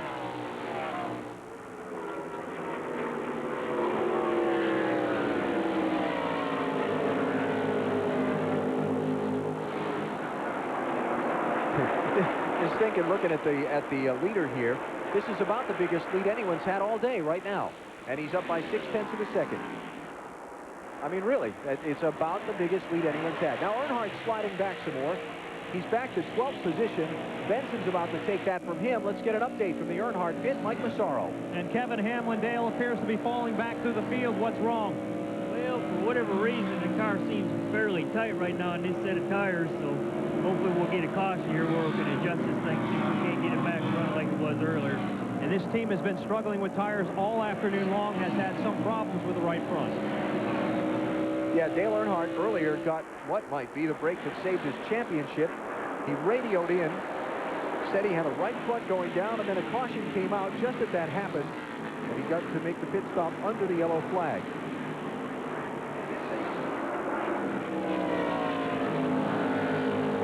The leader is Ricky Rudd. He's 109 laps away from victory, but it is far from over yet. No Brakes Racing continues on TBS.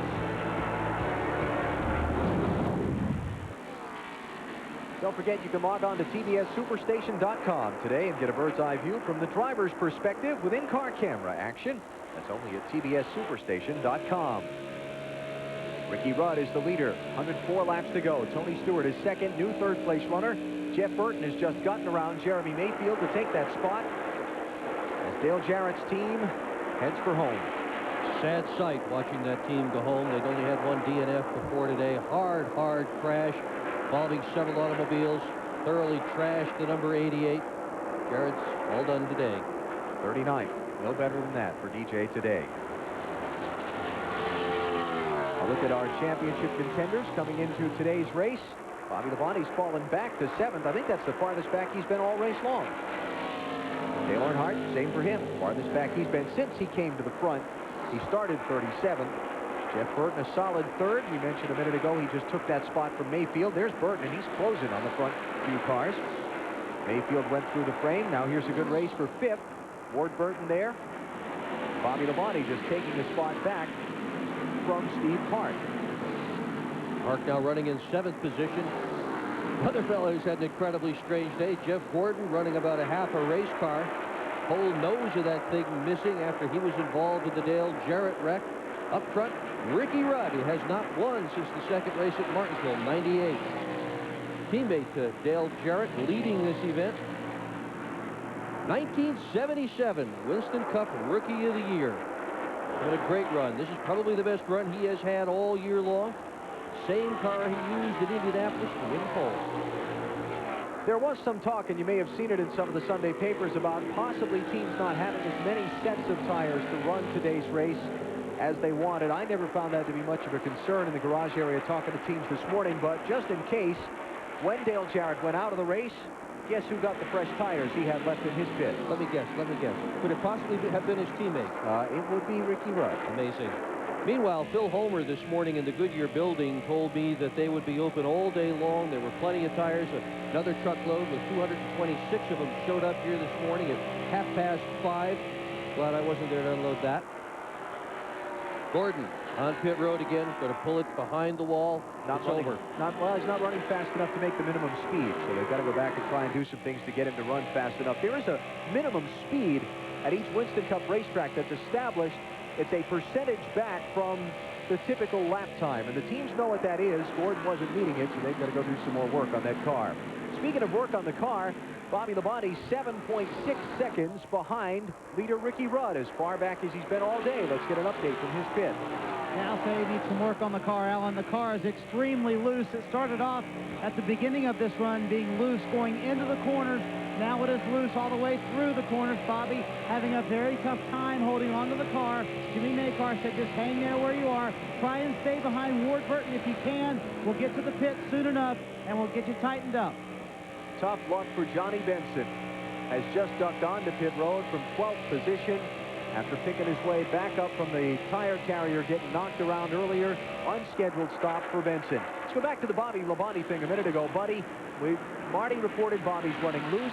You see in the in-car camera, Bobby's running a very high line on the racetrack as things continue to go bad for Benson. Is he running the high line to deal with the loose condition on the car? I mean, he's chasing it. Is he chasing it up the hill, or is he taking it up the hill to handle the loose car? Exactly what he's doing. He's using a lot of racetrack there. He's not putting the car in a bind. If he turned it real steep into the corner, the back of the car would really react to being loose. So he's using a lot of racetrack and letting the front end lead him into the corner, then go up the racetrack, late apex, and then get back in the throttle easy and rock it down the straightaways. Should have another round of pit stops coming up in just a short while. Let's take a commercial break. We'll come back with more of the UAW-GM Quality 500 at Charlotte on TBS.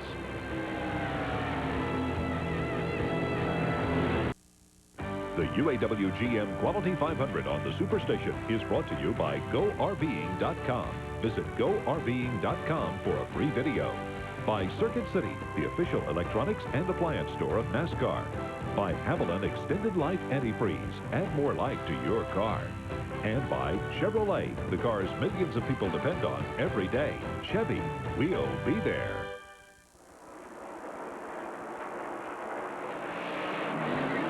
Back at Charlotte, that was, for the remainder of this race until the checkered flag falls, our last traditional commercial break that you will see. Everything else will be our TBS no breaks coverage. We're here to the finish of the UAW-GM Quality 500.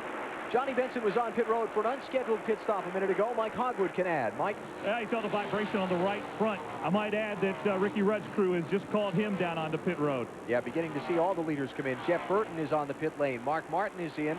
Ward Burton has just been in. So beginning to see green flag pit stops here from some of the front runners. Here's Ricky Rudd, the race leader, diving off pit road, or off turn 4 onto pit road, I should say. This will be lap 245. 89 laps to go on the stop for the leader, Ricky Rudd. Let's go back to Mike Hogwood. Early in the race, Ricky Rudd was 4 at the beginning of the run, great on the long run. Well, they made him great all the way through the run. Very slight air pressure change on the car as they move now around to the left side. On the car, John Bryan on the jack. Bobby Burrell, Ray Holmes, the tire changers down and away. 14th lap. Good stop for Ricky Rudd. That's a great stop for Ricky Rudd. Wonderful work by his team. Dale Earnhardt is in. Jeremy Mayfield is in. Tony Stewart has just come onto the pit lane. Earnhardt down and away. Bobby Labonte's your leader. Tony Stewart heading down to the attention of his crew. Let's go to Marty Snyder. And Tony Stewart is in. They've had a terrific day. The car is better on the longer run. Stewart slides into a pit stall. He's a little bit loose right now. They're going to go down, half around on the track bar. That will tighten him up, especially coming off of the corner, and that's where he needs the help. They throw the first can of fuel over. A little bit of trouble with the left rear. They're going to drop the jack here in just a second. Tony Stewart down and away 15.5, a little longer than they would have liked. Bobby Labonte took over the lead. The others in front of him stopped. Labonte's on pit road now. Bill Elliott had moved up to second. He is in. So Nemechek and Steve Park are other lead lap cars that have also stopped here under the green. Here's Bobby Labonte. Marty? And Bobby Labonte is in. As we mentioned, the car, the worst it's been all day, a little bit looser than Bobby would like. It is loose all the way through the corners. They're going to add 1 pound to the right front. That should tighten him up just what he wants. Around to the left side right now. The slowest stop for these guys all day long. 15.3. They dropped the jack on this stop for Bobby Labonte. 15.5 on this stop. Jimmy Spencer took over the lead for a lap while everybody else pitted. Now he's on the pit road. Matt Kenseth leads for the first time all day as Spencer comes to a stop in his pit. Travis Carter Racing Team going to work there. Great run for Spencer. We really haven't talked about him all day. Started well up in the 4th position, fell back some, and picked his way back up to the tail end of the top 10. This race has been so important to Jimmy Spencer's career back in 1992 when it wasn't sure if he was going to have a Winston Cup deal. Driving this event, he finished in 4th spot. That helped secure a ride for him with Bobby Allison, and that's what put him into Winston Cup to stay. Kenseth gives up the lead for pit road. Kevin LePage takes over the top spot. LePage and Elliott Sadler, the only 2 lead lap cars that have yet to visit pit road under this green flag cycle. Matt Kenseth, winner at Charlotte here, Memorial Weekend, live on TBS in the 600. You can see him taking out the plastic shield over the windshield there. That's a tear-off sheet, just like you'd have on a motorcycle helmet. You just pull the plastic off, you got a clean windshield.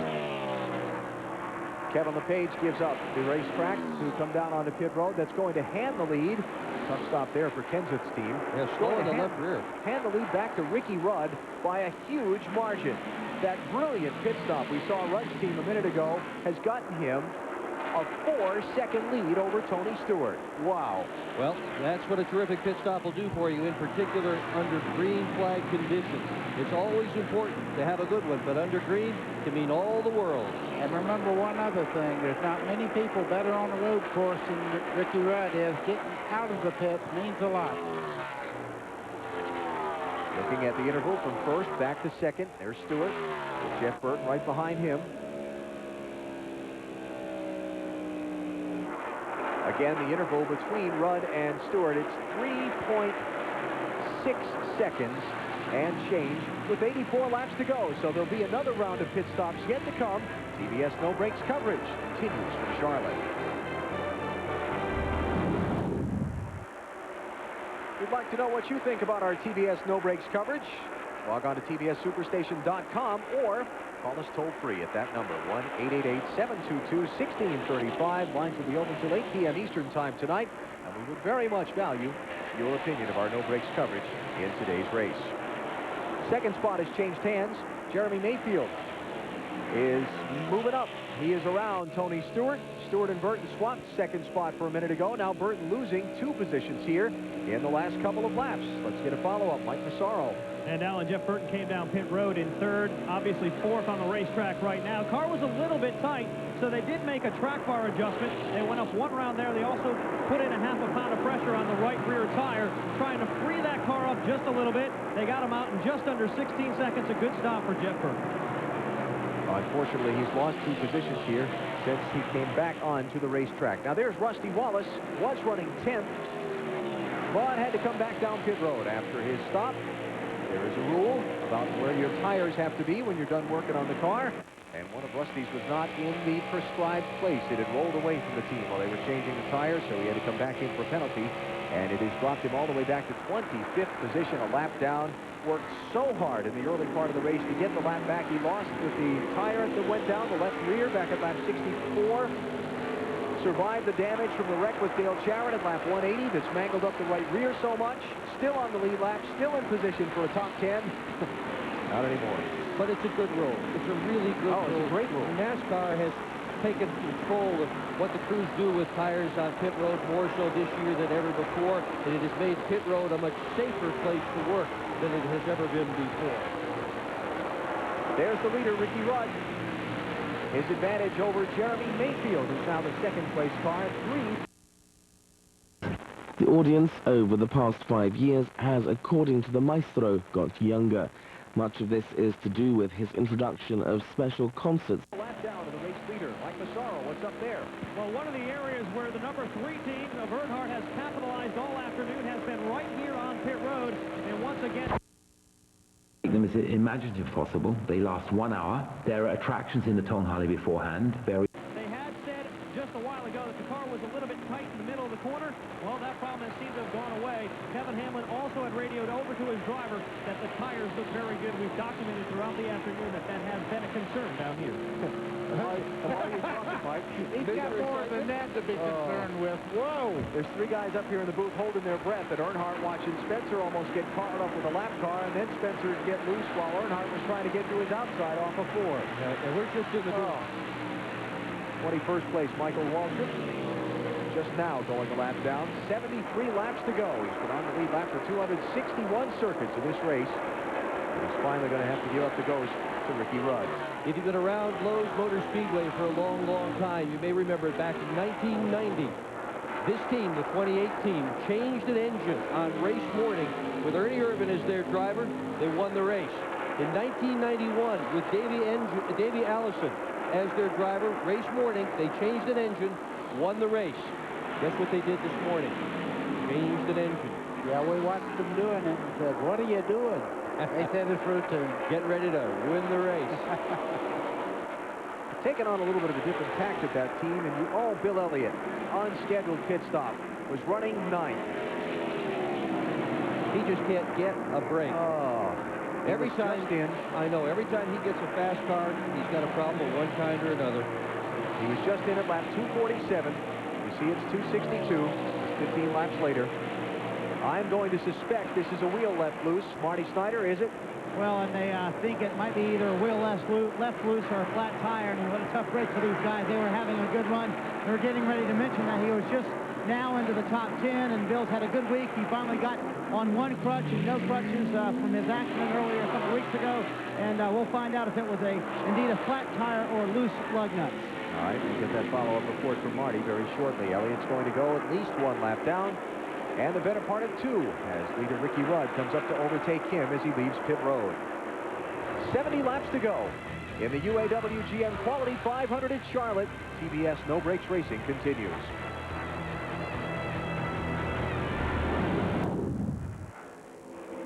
See what life is like on the track direct from those who do the driving. Check out Winston Cup Diaries from Jeff Burton and Jeremy Mayfield at CNNSI.com. There's Ricky Rudd, the leader. Jeremy Mayfield is 1 second behind him and closing. Mayfield running about a half a mile an hour faster each of the last few laps than Ricky Rudd, trying to chase him down and coming back to cap off what has been an interesting day. He pitted under the green flag. Bill Elliott's got troubles. Where that engine let go, it'll be interesting to see whether he got off the racetrack in time not to bring out a yellow. No caution yet. Is it an engine? Is he still under power? Well, it was smoking pretty badly. You can see it there. We'll find out here if he takes the left. Yep, all done. Right in the garage. It's the end of it. Elliott to join Robbie Gordon, Jeff Gordon, Dale Jarrett, Jeff Fuller, Hutch Strickland, and Mike Bliss in the garage area. Now, we're starting to say Jeremy Mayfield is closing on Ricky Rudd. Mayfield went a lap down early in the race with an unscheduled pit stop at lap 81. Made up the lap, has come back through the field, is trying to end a terrible streak of luck. He has failed to finish the last 6 straight races. In Winston Cup competition, Mike Hogwood is with Mayfield's crew chief. Yeah, Peter Suspenzo. What's been the big difference? You're really gaining some now on Ricky Rudd. Can you catch him? Well, I think we might have a shot at getting him, but we still got 1 pit stop to go. And like this whole team's learned all year, it's not always doing checkered flag fall. So we're just trying to do the best we can and hopefully get to lap 334 and race Ricky for the win. You're making big gains on it. You said to me taking 4 tires made a difference, didn't it? Yeah, we need to get a little track position on that one caution. That's why we took 2 tires on. That got the track position back, and then we were able to get 4 on that green flag run. So that's why we run a little bit better now. Watch out for Jeremy Mayfield. Caution is out. Caution for oil in turn 3 from Bill Elliott's engine. yellow flag, number 8, with 62 laps to go. Oh, boy. It comes down to this. Everybody will get tires and make that final adjustment, and then it's no holds barred from then on. And this is the one pit stop, the one most important pit stop where the crews really have got to perform. Get your guy out first now, may win you the race. Huge break the caution flag is for most of the guys that have contended for the win all day that have fallen behind. Bobby Labonte was up there all day, had fallen back 9 seconds behind in 6th spot. Dale Earnhardt all the way down in 11th position. They get a chance to get a fresh set of tires on the car. It would be the final fuel stop, and so the track position off these pit stops is going to be huge. Stops will come with 60 laps to go. It'll be Rudd, Mayfield, Stewart, Burton, and Burton, the order going on to the pit lane, followed by Bobby Labonte, Johnny Benson, who's picked his way back up to 7th spot. I'm telling you, just keep showing up. Steve Park, Joe Nemechek, and Jimmy Spencer. Then Earnhardt, Martin, Kenseth, Skinner, Kurt Busch. Haven't talked about him all day. He's on the lead lap in 15th spot. Incredible for a rookie to come to Charlotte and stay in the lead lap. He's the real thing. Yeah. The other 4 lead lap drivers are LePage, Sadler, Andretti, and Mast. 19 on the lead lap in all. Well, here we go. Head-to-head on pit road. 60 laps to go. The top 3 in the triple box. The general picture on your right. Rudd, Mayfield, and Stewart heading to their stalls.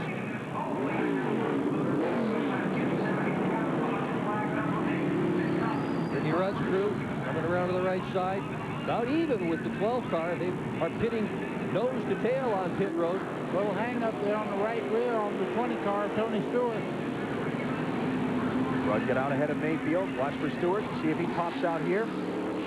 Here's Stewart. It's going to be Rudd and Mayfield. Going to get out cleanly ahead of him. Well, they didn't lose anything. Even though they had the little problem, he still came out in 3rd. He went in 3rd and came out in 3rd. Tony Stewart. Nothing much changes up front off of the pit stops. Everybody gets a chance to regroup and go back after it when we get the restart momentarily.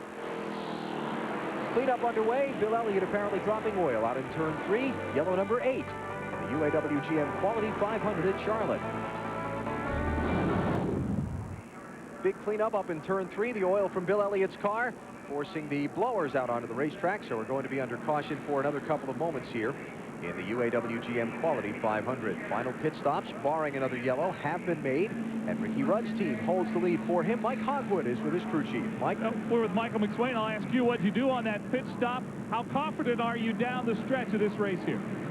We got a pretty good race car. Jeremy seems to be real fast at the beginning of the race, but it seems like we can come on pretty good later on. We'll just see if Rooster can do his magic out here. Is this the best you've been all year? No, we've run this good a couple races. It's always seemed to be a circumstance that knocks us out of our win. It's been a strong team with a lot of top 5s. They're hoping for that number 1 today. Marty Snyder? Well, Tony Stewart came in 3rd, out 3rd with a 15.6. Stopped the car a little bit loose. They added a ½ pound to the left rear tire. That should tighten him up a little bit getting into the corner. They went down 3/4 of a round on the track bar. That should help them getting off the corner just a little bit. Now, they're not as good on the long runs as Ricky Rudd, so they're a little bit worried about this long run that we have to finish the race, but they think they'll be okay, and they think they still have a shot at the win. Stewart running in 3rd under caution as the cleanup continues here at Charlotte. 58 laps to go in what has been a thrilling UAW-GM Quality 500. 43 lead changes in the race.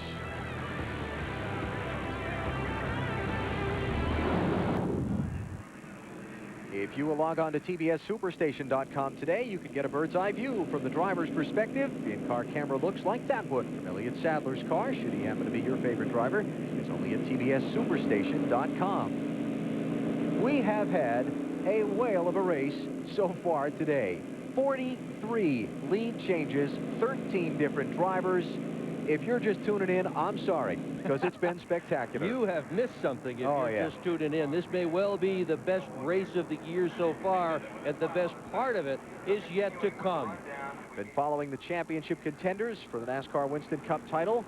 So far during our race today, here's Jeff Burton. You see he ran from 38 up to the lead, now is running 5th. His season, Well, it's been a pretty solid one, though it's had its bumps along the way. This was one of the high spots, a win at Daytona, July 1st, in the 400 there.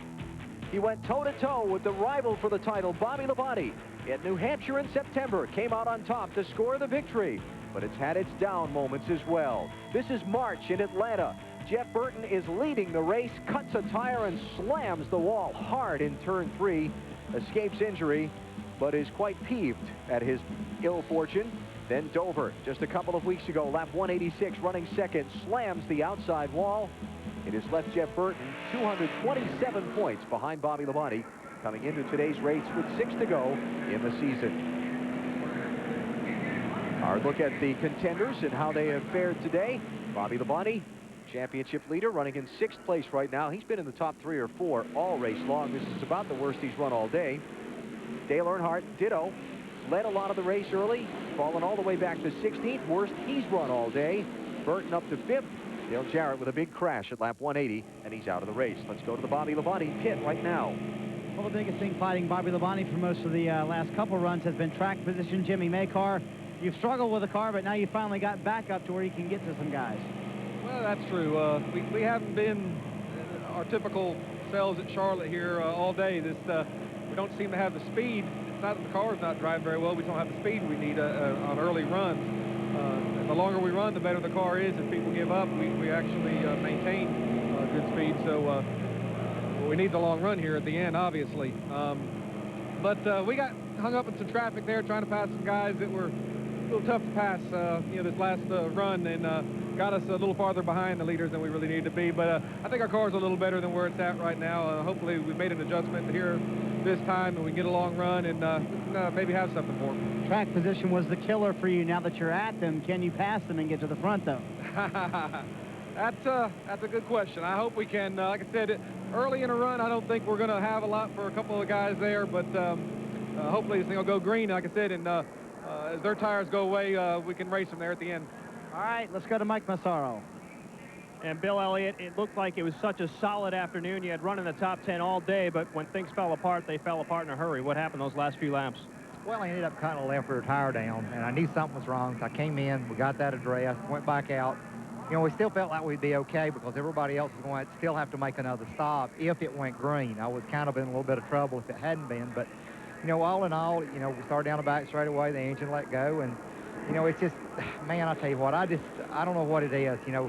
It's a shame that, you know, I'm going down to the end of owning my deal, and I wanted to run good and finish the year out real well, and I just can't have any luck. I mean, every time we turn around, we've had some sort of problem, something's going wrong, and just can't never make that break.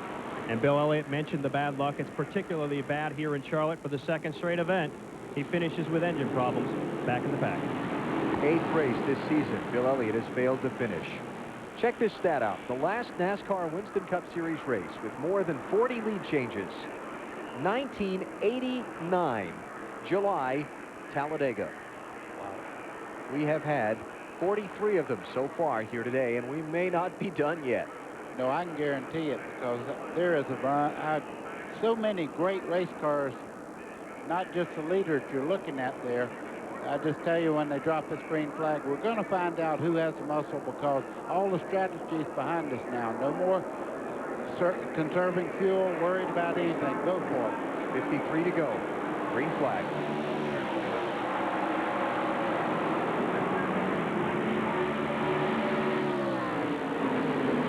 Rusty Wallace is a lap down. He's just taken 20th spot from Michael Waltrip.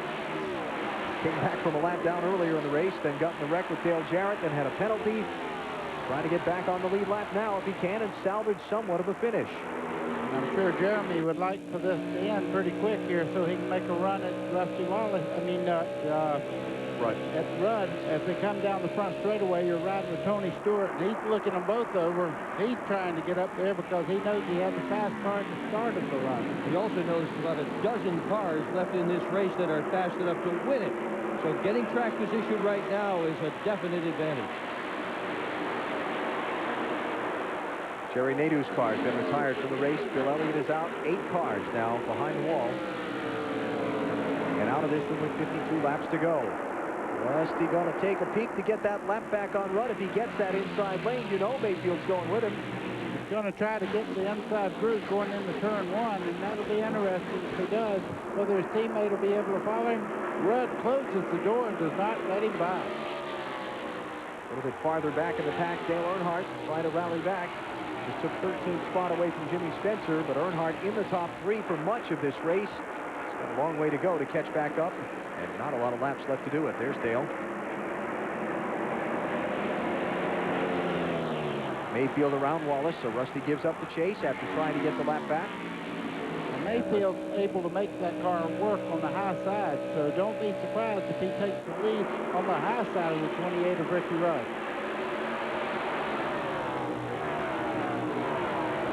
44-year-old Ricky Rudd leading this race, hasn't won in 2 years. Best chance to win a race right now, today, in his own backyard. Lowe's Motor Speedway in Charlotte. Been strong all day long, never more strong than he is right now. He's finished third, and fourth the last 3 races. You know, there's an old saying that says if you keep finishing in the top 5, you'll win. You just keep, Travis Carter and I were talking about that this morning. You just keep finishing in the top 5. You're putting yourself in position to win. Rudd's been doing that. It's just a matter of time before he gets a victory. Absolutely. You hang around the door long enough, you'll get in, and he knows that. And he's got himself in great position. Burton Brothers racing for 4th and 5th. Ward in 4th in the yellow and black car, the 22 machine. Brother Jeff in 5th in the 99. Bobby Labonte certainly having the better day than his older brother Terry. That's Bobby in 6th position, and Terry back in 26th at this point. Well, Terry's just had a terrible, terrible year this year. He just can't seem to get going every time he's got a decent car. That's what happens. He winds up at the back of the pack at the end. Dad having a little bit better day than Junior. Junior a lap down in 21st. Although Dad's day's not going all that well right now. For a guy that had been up there wrestling for the win for a lot of this race, he's got the worst track position he's had all day, and it's time to decide it. He's losing points right now. Rusty Wallace there. Kenny Wallace involved in a crash back at lap number 87 when he cut a right front tire, hit the wall in turn 3. He's back on the racetrack, but he's about 150 laps down. Yeah, we may see a 3rd Wallace in Winston Cup next year. Mike Wallace is one of the definite contenders for the number 7 ride. He is lobbying hard for that ride as well. So we have 3 Wallace brothers on the Speedway. Well, and that's the Smith car, so he drives the custom truck for that same team. It would make sense that they would move him up into the Winston Cup side. That's just what he said yesterday to me. There you the have same it. thing. He thought it made sense out here. Haven't seen much of the sun all day, getting a little bit of a shadow on some of those cars when they come off at turn 4. This will drive him nuts. We talked about at the very top of our show how moody this racetrack is, changing with weather conditions, the grip the car gets, what the car wants to drive optimally on the Speedway changes with the weather. Most of the teams were hoping the overcast would stay all day because it would keep that moodiness out of things, but look at this in the final laps. Yeah, and Ricky Rudd just has a great car. Here's 2 brothers going at it down the front straightaway. Ward Burton in the 22, and on the outside there, Jeff Burton looks like he's taking that spot away. Yep, giving each other about 2 inches coming off the corner. That's all you need. Oh, yeah. At 185 miles an hour, 2 inches. As long as one of you doesn't slip, it's all you need. Yeah. Ward Burton on a resurgence right now. He had 3 top 5s in the first 6 races this year. None since. The team got together a couple of weeks ago. They had a big sit down with each other and said, come on, guys, let's all get it back together again. And they are having a terrific run this afternoon in Charlotte. Marty Snyder can tell us more on Ward Burton's day. And the battling between the brothers is something they say is very tenuous, but something they have the most fun with on the racetrack. They worry a lot about wrecking each other, actually, and it's been a terrific day for Ward. They have run very solidly all day long. The car has been tight most of the day, but on that last run, it freed up just where Ward wanted it. On the last pit stop, no adjustments, and they are very happy with the car right now. They think they have something that can contend for a top 5, and considering these guys have 3 straight DNFs, top 5 would be pretty nice right now. Let's go to Mike Massaro. And the Citgo team of Jeff Burton has been thrashing all weekend long trying to get the car right. It appears to be working. Frank Stoddard, what's Jeff saying right now? Well, I'm just trying to get him to conserve tires a little bit. It's unfortunate. It looks like we've got a little bit of a tire problem here again today. Real disappointed with that. We're having to race the tires, not be able to race the competition right now. But I'm sure Goodyear's working on that real hard. I hope they to get it fixed. It's real difficult to race like this. But we got a pretty good car, you know, just trying to find our time. I'd really like to see a caution here with about 30 to go. We can really go racing this thing. Jeff Burton in contention for yet another victory this year. For the 9th straight race, he's led. So with tires getting bolted on at 60 laps to go, what I'm hearing from Frank there is a reluctance to just lay it all out on that right front for a full, almost 100-mile run. Well, why not after what happened at Dover, where they lost the right front, hammered the wall, got the fire after that? Sure, they're a little bit snake bit. They're a little bit concerned about it. Yeah. Ricky Rudd maintaining his lead over Jeremy Mayfield. Not much of one, but it is a lead. Pretty impressive, though, when they really had to put the hammer down. I thought Jeremy Mayfield had been so much stronger than Ricky Rudd for the first 8-10 laps into a run. Not so this time. 40 laps to go. It'll be 39 as they cross the stripe this time. A little farther back, Johnny Benson trying to pick his way back up through. Mark Martin, Steve Park, Matt Kenseth all having solid days. Here comes that whole group right here. Bobby Labonte, the point leader, running in 6th. Benson in 7th, trying to get 6th from Labonte. He's come back from the back, what, 3 times today? He'd probably be 2 laps ahead if it weren't for the problems that he has been through today. Johnny Benson's just have a day he will surely remember. Put this one in the scrapbook, John. Some of the cars here, a lap or more down. Flashing by the camera. Here's Tony Stewart, 3rd place driver, trying to win 3 straight races in the NASCAR Winston Cup Series. Last time that was done back in 1998.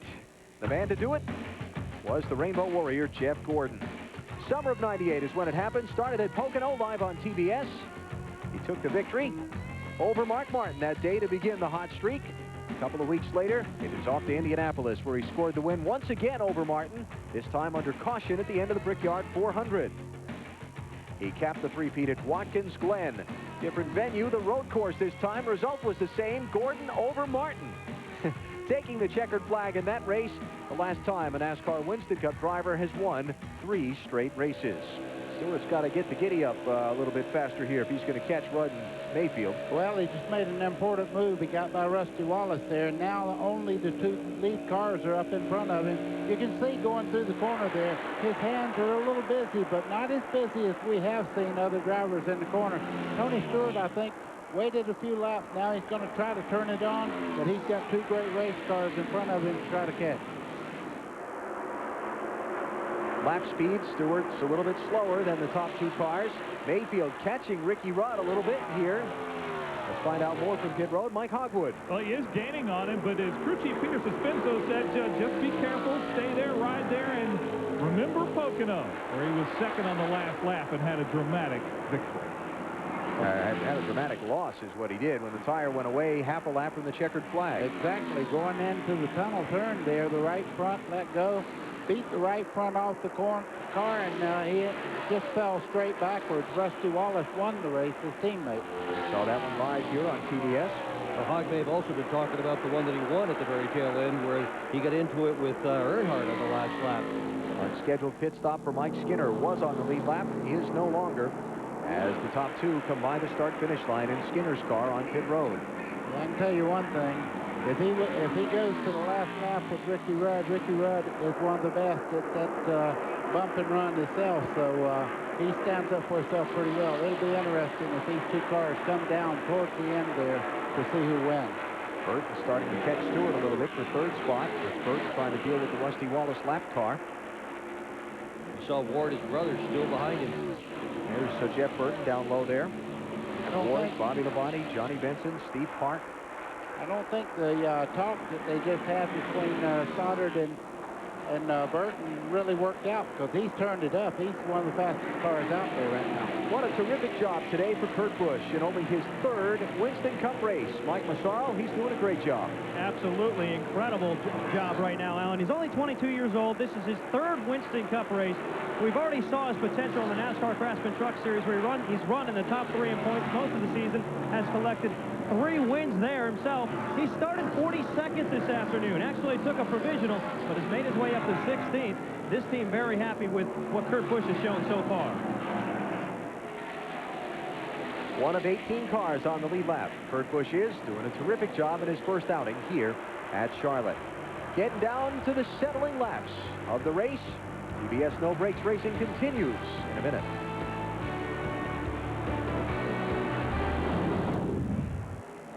.306 laps complete. 3:34 the distance. Caution on the speedway once again. Here at Lowe's Motor Speedway with Ricky Rudd leading. Debris from Wally Dallenbach's car brings out this caution that'll bunch the field for that final run to the finish. I must tell you, one of the most impressive things I've watched all day is this effort by the Joe Gibbs team, that number 18, and Bobby Labonte. Consider this. In the history of NASCAR Winston Cup racing, we've had a father and son combination win in the championship, but we've never had brothers. And Terry Labonte has won it twice, and now his younger brother is right on the verge of taking the championship. Let's go back topside with Alan Vestwick. Well, you saw during our TBS No Brakes coverage the caution. Wally Dallenbach had popped the wall in turn 3. Debris on the racetrack. Crucial pit stops. 28 to go. Will anybody get just 2 tires? Will anybody get just fuel? Let's watch. Mayfield, 2 tires. Burton might have gotten 2. Rudd took on 4, it looks like. Mark Martin gets 2. Looks like Matt Kenseth gets 2. Joe Nemechek gets 2. Elliott Sadler gets 2, I believe. Oh, this is going to jumble everything up. Let's check that. I think I said Jeff Burton. He got 4 from where he came out. But Mayfield's team throwing the dice. 2 tires. He's going to have the lead. We've done this before. We said Jeff Gordon one time did this, and we said there's no way he can win the race. He went on to win the race with just a 2-tire change. Mike Hogwood covered the Mayfield stop. Mike? Yep, indeed they did. They took 2 tires. Peter Suspenzo. Let me get it. Why only 2, Peter? Well, we think we're a little bit too tight on those 4 tires, so we thought 2 tires might free us up a little bit, and we knew all the guys were going to 2-tire stop, so we hope we get out first and have a couple of guys behind us before the guys with 4 tires were. And I can tell you, Ricky Rudd said he had lost half a second on those old tires. He had to take 4. They did take 4, but he's got some work to do now. And Peter Suspenzo's wish has come true because a total of 5 teams, my count, will get confirmation from pit road, but my scan of things, 5 cars took 2 tires. Mayfield, Martin, Kenseth, Nemechek, and Sadler. Ricky Rudd will come out 6th. Tony Stewart 7th, Bobby Labonte 8th, Jeff Burton 9th, and Ward Burton 10th, all on 4 tires. And Johnny Benson in 10th, yeah. I tell you what, he passed more cars than anybody, but he's still hung up in 10th spot. So we're going to get our pit reporters to double check here and just make sure. We know Mayfield got rights only. We'll check on Martin, Kenseth, Nemechek, and Elliott Sadler, but I'm pretty positive they only got right side tires. And Rudd definitely took 4. Yeah. No question about that. So the big mix here thrown into the equation as the stops came with 27 laps to go. There are the pit performance numbers, and obviously some of those guys losing those spots because of the 5 teams changing just right sides. Mike Massaro has an update on Jeff Burton's pit stop. And a strong stop down here, Alan. A 14.2 second 4-tire stop. Also took on a full load of fuel. Keep in mind, though, something to watch. They've been watching that on good, brand new tires. The car's been a little bit tight, but on the long runs, the car really seems to come to Jeff Burton. It'll be interesting to see what happens in the next 26 laps. Short run and 9 positions from the lead. He's 9th right now. So he's got a long... Frank Stoddard, when we talked to him before, was hoping for a caution with 30 to go. He got it. Now is it going to help or hurt? Well, the one thing he can do now, he can run the high line or low line because he'll have great grip on the race car with 4 new tires. Well, he's got 3... What, 1, 2, 3 in front of him with 4 tires as well, and then the 5 on right sides only. A moment ago, you saw the 12's pit box, Mayfield's pit box, the big sign, total focus. That's their point of view. Getting confirmation from our pit reporters that Kenseth and Elliott Sadler did take 2 tires. We'll follow up on Mark Martin and Joe Nemechek in a moment. Well, what do you think about Suspenzo's call here to get the 2? He was running 2nd, right? He was right behind Rudd.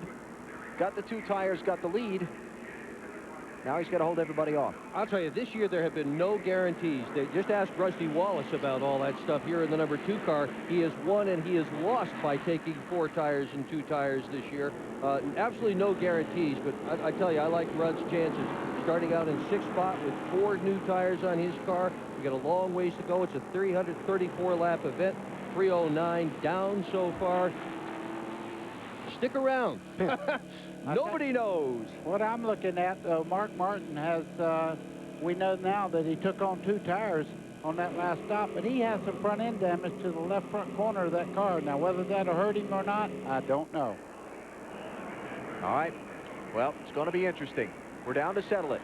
2 cars on the tail end of the lead lap. Check that 1 car on the tail end of the lead lap in front of Mayfield. That's Mike Skinner, 19th position for him. Restart with 24 laps to go. It's going to be wild. It's been wild all day. It's about to get wilder as this thing comes close to the checkered flag. That puts Rusty Wallace back on the lead lap, puts Dale Earnhardt Jr. back on the lead lap if he can stay in front of Mayfield. Earnhardt Jr.'s had a great car.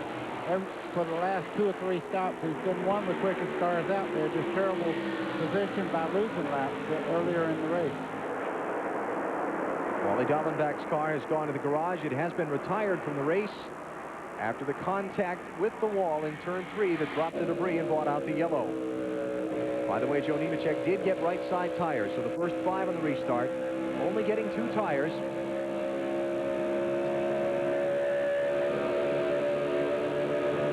Mayfield's going to try and get back around Dale Earnhardt Jr., the 21st place car.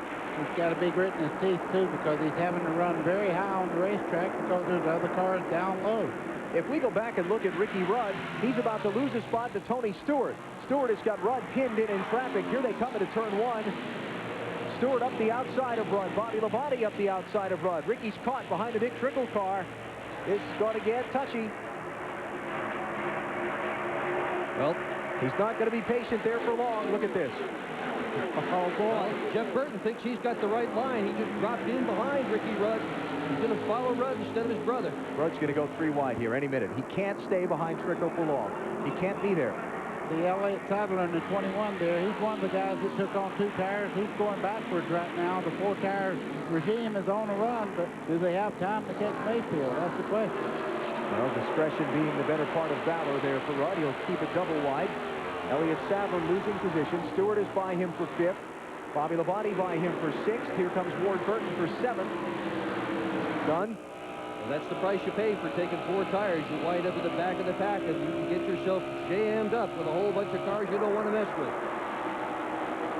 There, he's broken clear now. 20 laps to go. Riding with Ward Burton. 7th place car. Hear the engine hit the rev limiter there? Yes, I did. They got a gear in there. It's probably turning 9,000. Fresh tires, too. That'll run the engine as hard as it's going to go because the car will go as fast as it can go. Bobby Labonte. And it's a great day for racing also. Cool conditions on the race course. And that's why I think we've had such a great race. These guys have been going at it since the green flag. We are up to 45 lead changes in this one. Amazing. Mayfield out front. He's gotten away from Mark Martin. Mark has got a couple of lap cars between himself and the leader. Rusty Wallace and Michael Waltrip have slipped in there. Matt Kenseth up to 3rd. Then these cars with the 4 fresh tires trying to thunder through the field. Nemechek losing positions there. He got 2 on the pit stop. He's been overtaken by Ward Burton. Martin around Michael Waltrip there. Here comes Kenseth. Haven't talked about him all day. Very briefly. Hasn't been a factor. No. Until now. Got 2 tires on his stop to get track position. You could see the car there. Kenseth's car went up the racetrack almost into the wall. He had the wheel turn left. The car took off to the right. He was lucky not to get into the outside wall.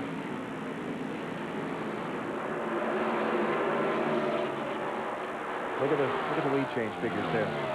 Just 2 away from the record that has stood since 1974. And we've only had, what, 1 round of full green flag pit stops.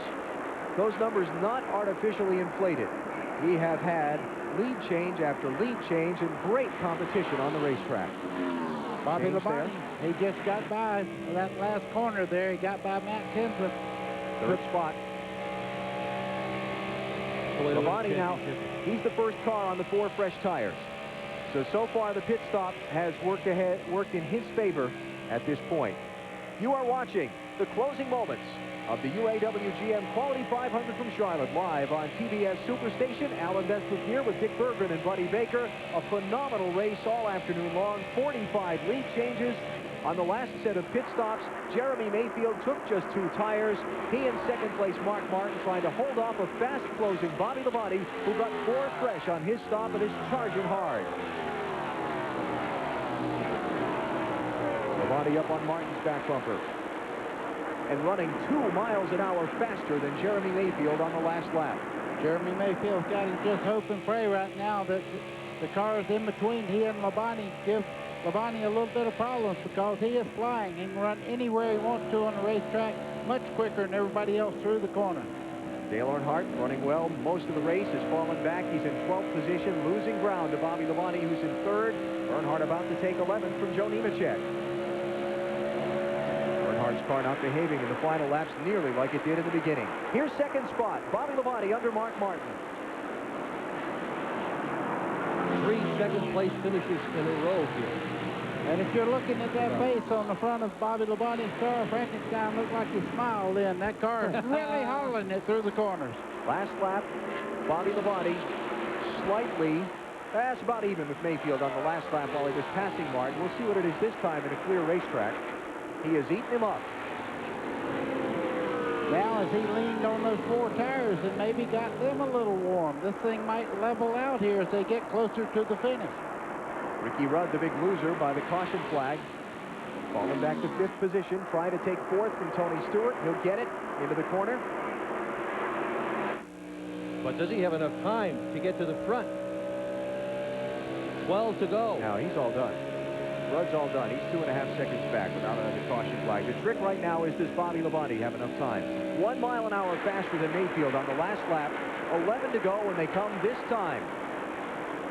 I've been in that spot before, and you're looking in the mirror, and the crew's telling you, get on it, and you're doing everything you can. You see them fast closing like that. 2 miles an hour faster than Mayfield on the last lap. There'll be 10 to go when they come back around. Jimmy Maycar and Butch Hilton, right and left of your screen. The crew chief and car chief for Bobby Labonte's team looking on. It's all in the hands of their driver now.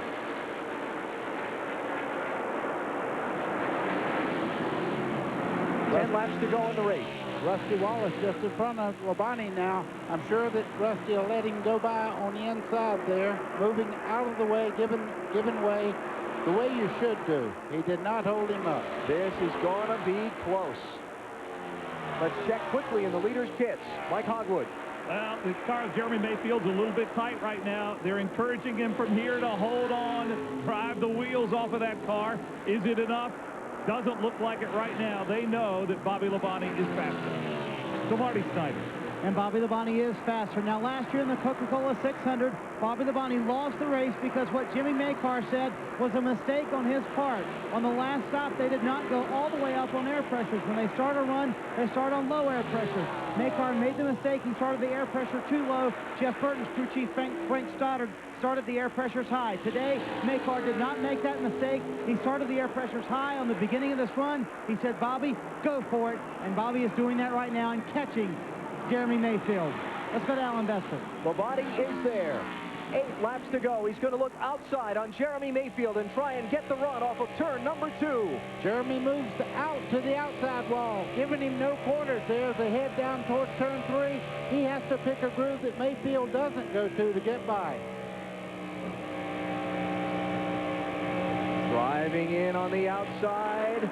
Mayfield's going to shut him off. Here he comes. Labonte's in there. Here comes Bobby Labonte. Draws alongside Jeremy Mayfield. 7 laps to go in the race.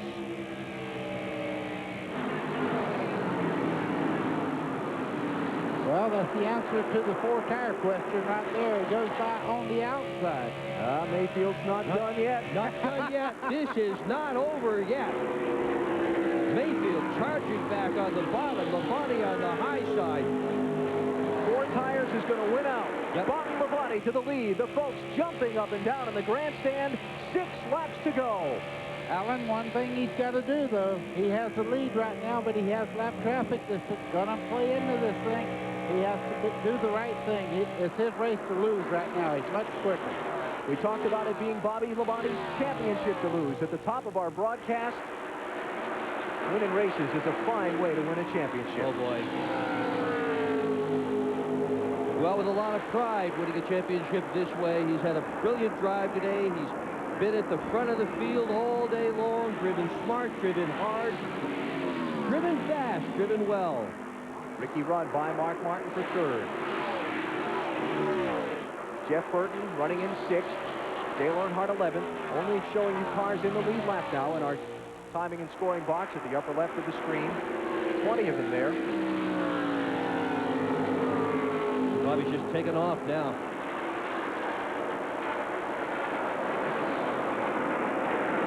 More to go. Bobby's stretching it out. Has about a 20-car length lead right now. They're battling back in the field, though. A lot of positions changing. Right now, Mark Martin trying to hold on. Tony Stewart going by on the inside. 4 fresh tires is winning out right now. Ooh, that was close. Stewart came up a little fast. 4th place for Tony Stewart. Mark taking just right side tires on his last pit stop. Good gamble for Mark's team. Nothing to lose for them. What, he hadn't given up either. You can see Mark Martin really applying the pressure, hoping he can make the 20-car Tony Stewart a little bit loose by running right up under him in the corner. Jeff Burton on 4 fresh tires going to try and gain a couple of spots and minimize the point damage to Bobby Labonte. It'll be 5th if he can get it from Martin. While Labonte's leading, Earnhardt is 11th. Jarrett went out at lap 180. In a crash, he's going to finish 40th. Bobby Labonte puts Mike Skinner a lap down. 20th place driver. 2 laps to go as he crosses the stripe. Labonte got wins earlier this season at Rockingham in February, Indianapolis in August, and the Southern 500 at Darlington Labor Day weekend, trying to make it number 4 on the season. Less than 3 miles from the checkered flag. A dramatic charge from the final pit stops that came at lap 307 of 334. His team taking 4 tires. He came out back in the second half of the top 10. Charged his way up through the traffic faster than Stewart or Rudd, who also got pinned back there with him could. Now he's 1 lap from victory lane. White flag is down for Bobby Labonte. Pontiac has not won here at Charlotte since 1990, when Rusty Wallace did it. This man has finished 2nd the last 3 straight times here.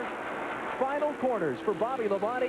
Try to win a championship the best way you can. You get the most points by winning the race. Checkered flag is up. Bobby Labonte wins at Charlotte.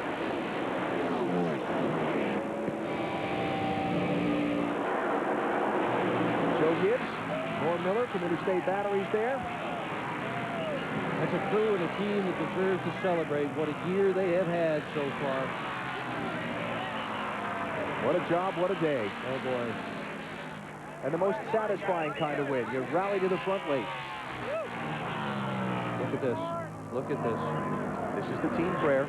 Joe Gibbs, a very devout man. His whole team following in that philosophy. And Bobby Labonte rolling to victory lane. Taking congratulations from others around him. That was his teammate Tony Stewart he was just waving to. For Bobby Labonte, his 2nd win here at Charlotte. He won the Coca-Cola 600 back in 1995. Let's hear from Bobby Labonte's crew chief, Jimmy Maycar. And what a win for Jimmy Maycar. Talk about the 4-tire stop. Did you know when you made it, it was the right way to go? Well, you know, we've been beat here both ways before. We've gotten 2 and got beat by 4. We've gotten 4 and got beat by 2. And we just, you know, just thought that the 4 tires were going to be the right way to go here. It really wasn't a question in my mind or Bobby's that that's what we needed with 25 laps to go. I didn't think our car would go well on 2 tires, and it proved to be the right thing to do. You know, we talked about air pressure changes we might make there at the end, and what we decided to do, I guess, was the right thing to do. And the car was good, you know, when it needed to be.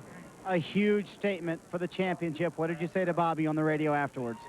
I just told him I was very, very proud of him. He's a great little race car driver. It's just, you know, he never gives up. He doesn't. You know, he's always thinking, he's always digging, and, you know, we make changes to the very end, and, you know, I'm really proud of him for that he doesn't give up. And it's just, I think, what this whole race team's about. You know, there was points in the race here today that we looked like we might get a top 5 out of this thing, but we kept tweaking on the car, and Bobby kept trying lines, different lines around the racetrack, and things came together for us when they needed to. In 1996, brother Terry won at Charlotte, went on to win the Winston Cup Championship. Today, Bobby Labonte puts the first nail in the coffin. Jimmy Maycar kind of got revenge here this weekend at Charlotte. He had his car towed here at the racetrack last night. It took him till 10 o'clock last night to find it and get home. He took the biggest share of the promoter's money home today. Joe Gibbs, Pat Gibbs heading to victory lane. Terrific. Joe is a world-class man, and it will be a great thing to see him, if they're able to do it over the final 5 races, win a NASCAR Winston Cup Championship. He's put so much into making his team a title contender. Stay with us. All the post-race coverage you want. We'll talk to all of the top finishers. We'll have the full rundown for you on the finishing order, including a visit with our winner, Bobby Labonte. As we take a look at the skyline of Charlotte, some sunshine finally peeking through here in the Queen City. Labonte, Mayfield, Rudd, Stewart, and Martin, the top 5. And let's go to the winner's circle. Here's Ken Squire. And here's Bobby Labonte. Talk about someone racing their way into a title, climbing out of the car after a tremendous victory here today.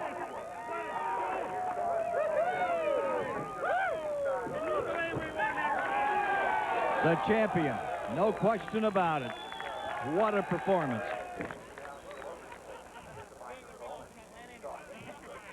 Bobby, congratulations on a great run. That was just spectacular.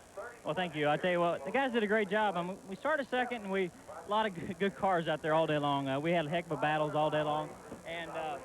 And then there at the end, you know, we didn't have the fastest car. We were a little too loose, and we tightened up a little bit. And Jeremy had a real fast race car, but I guess he only got 2 tires. So these guys were great. Final pit stop was really remarkable. Yeah, that's what really did it for us. We got in front of a couple cars at fast, and track position meant everything. This Interstate Batteries Pontiac was just awesome today. I guess we scared a couple guys with the Frankenstein on the hood, but Goodyear tires, everybody, all of our sponsors did a great job. We're just really happy to be here. It's a good day for us. Congratulations to you. Okay, thanks a lot. Let's go to Marty Snyder. And Dale, the car looked so dominant early with Dale Earnhardt.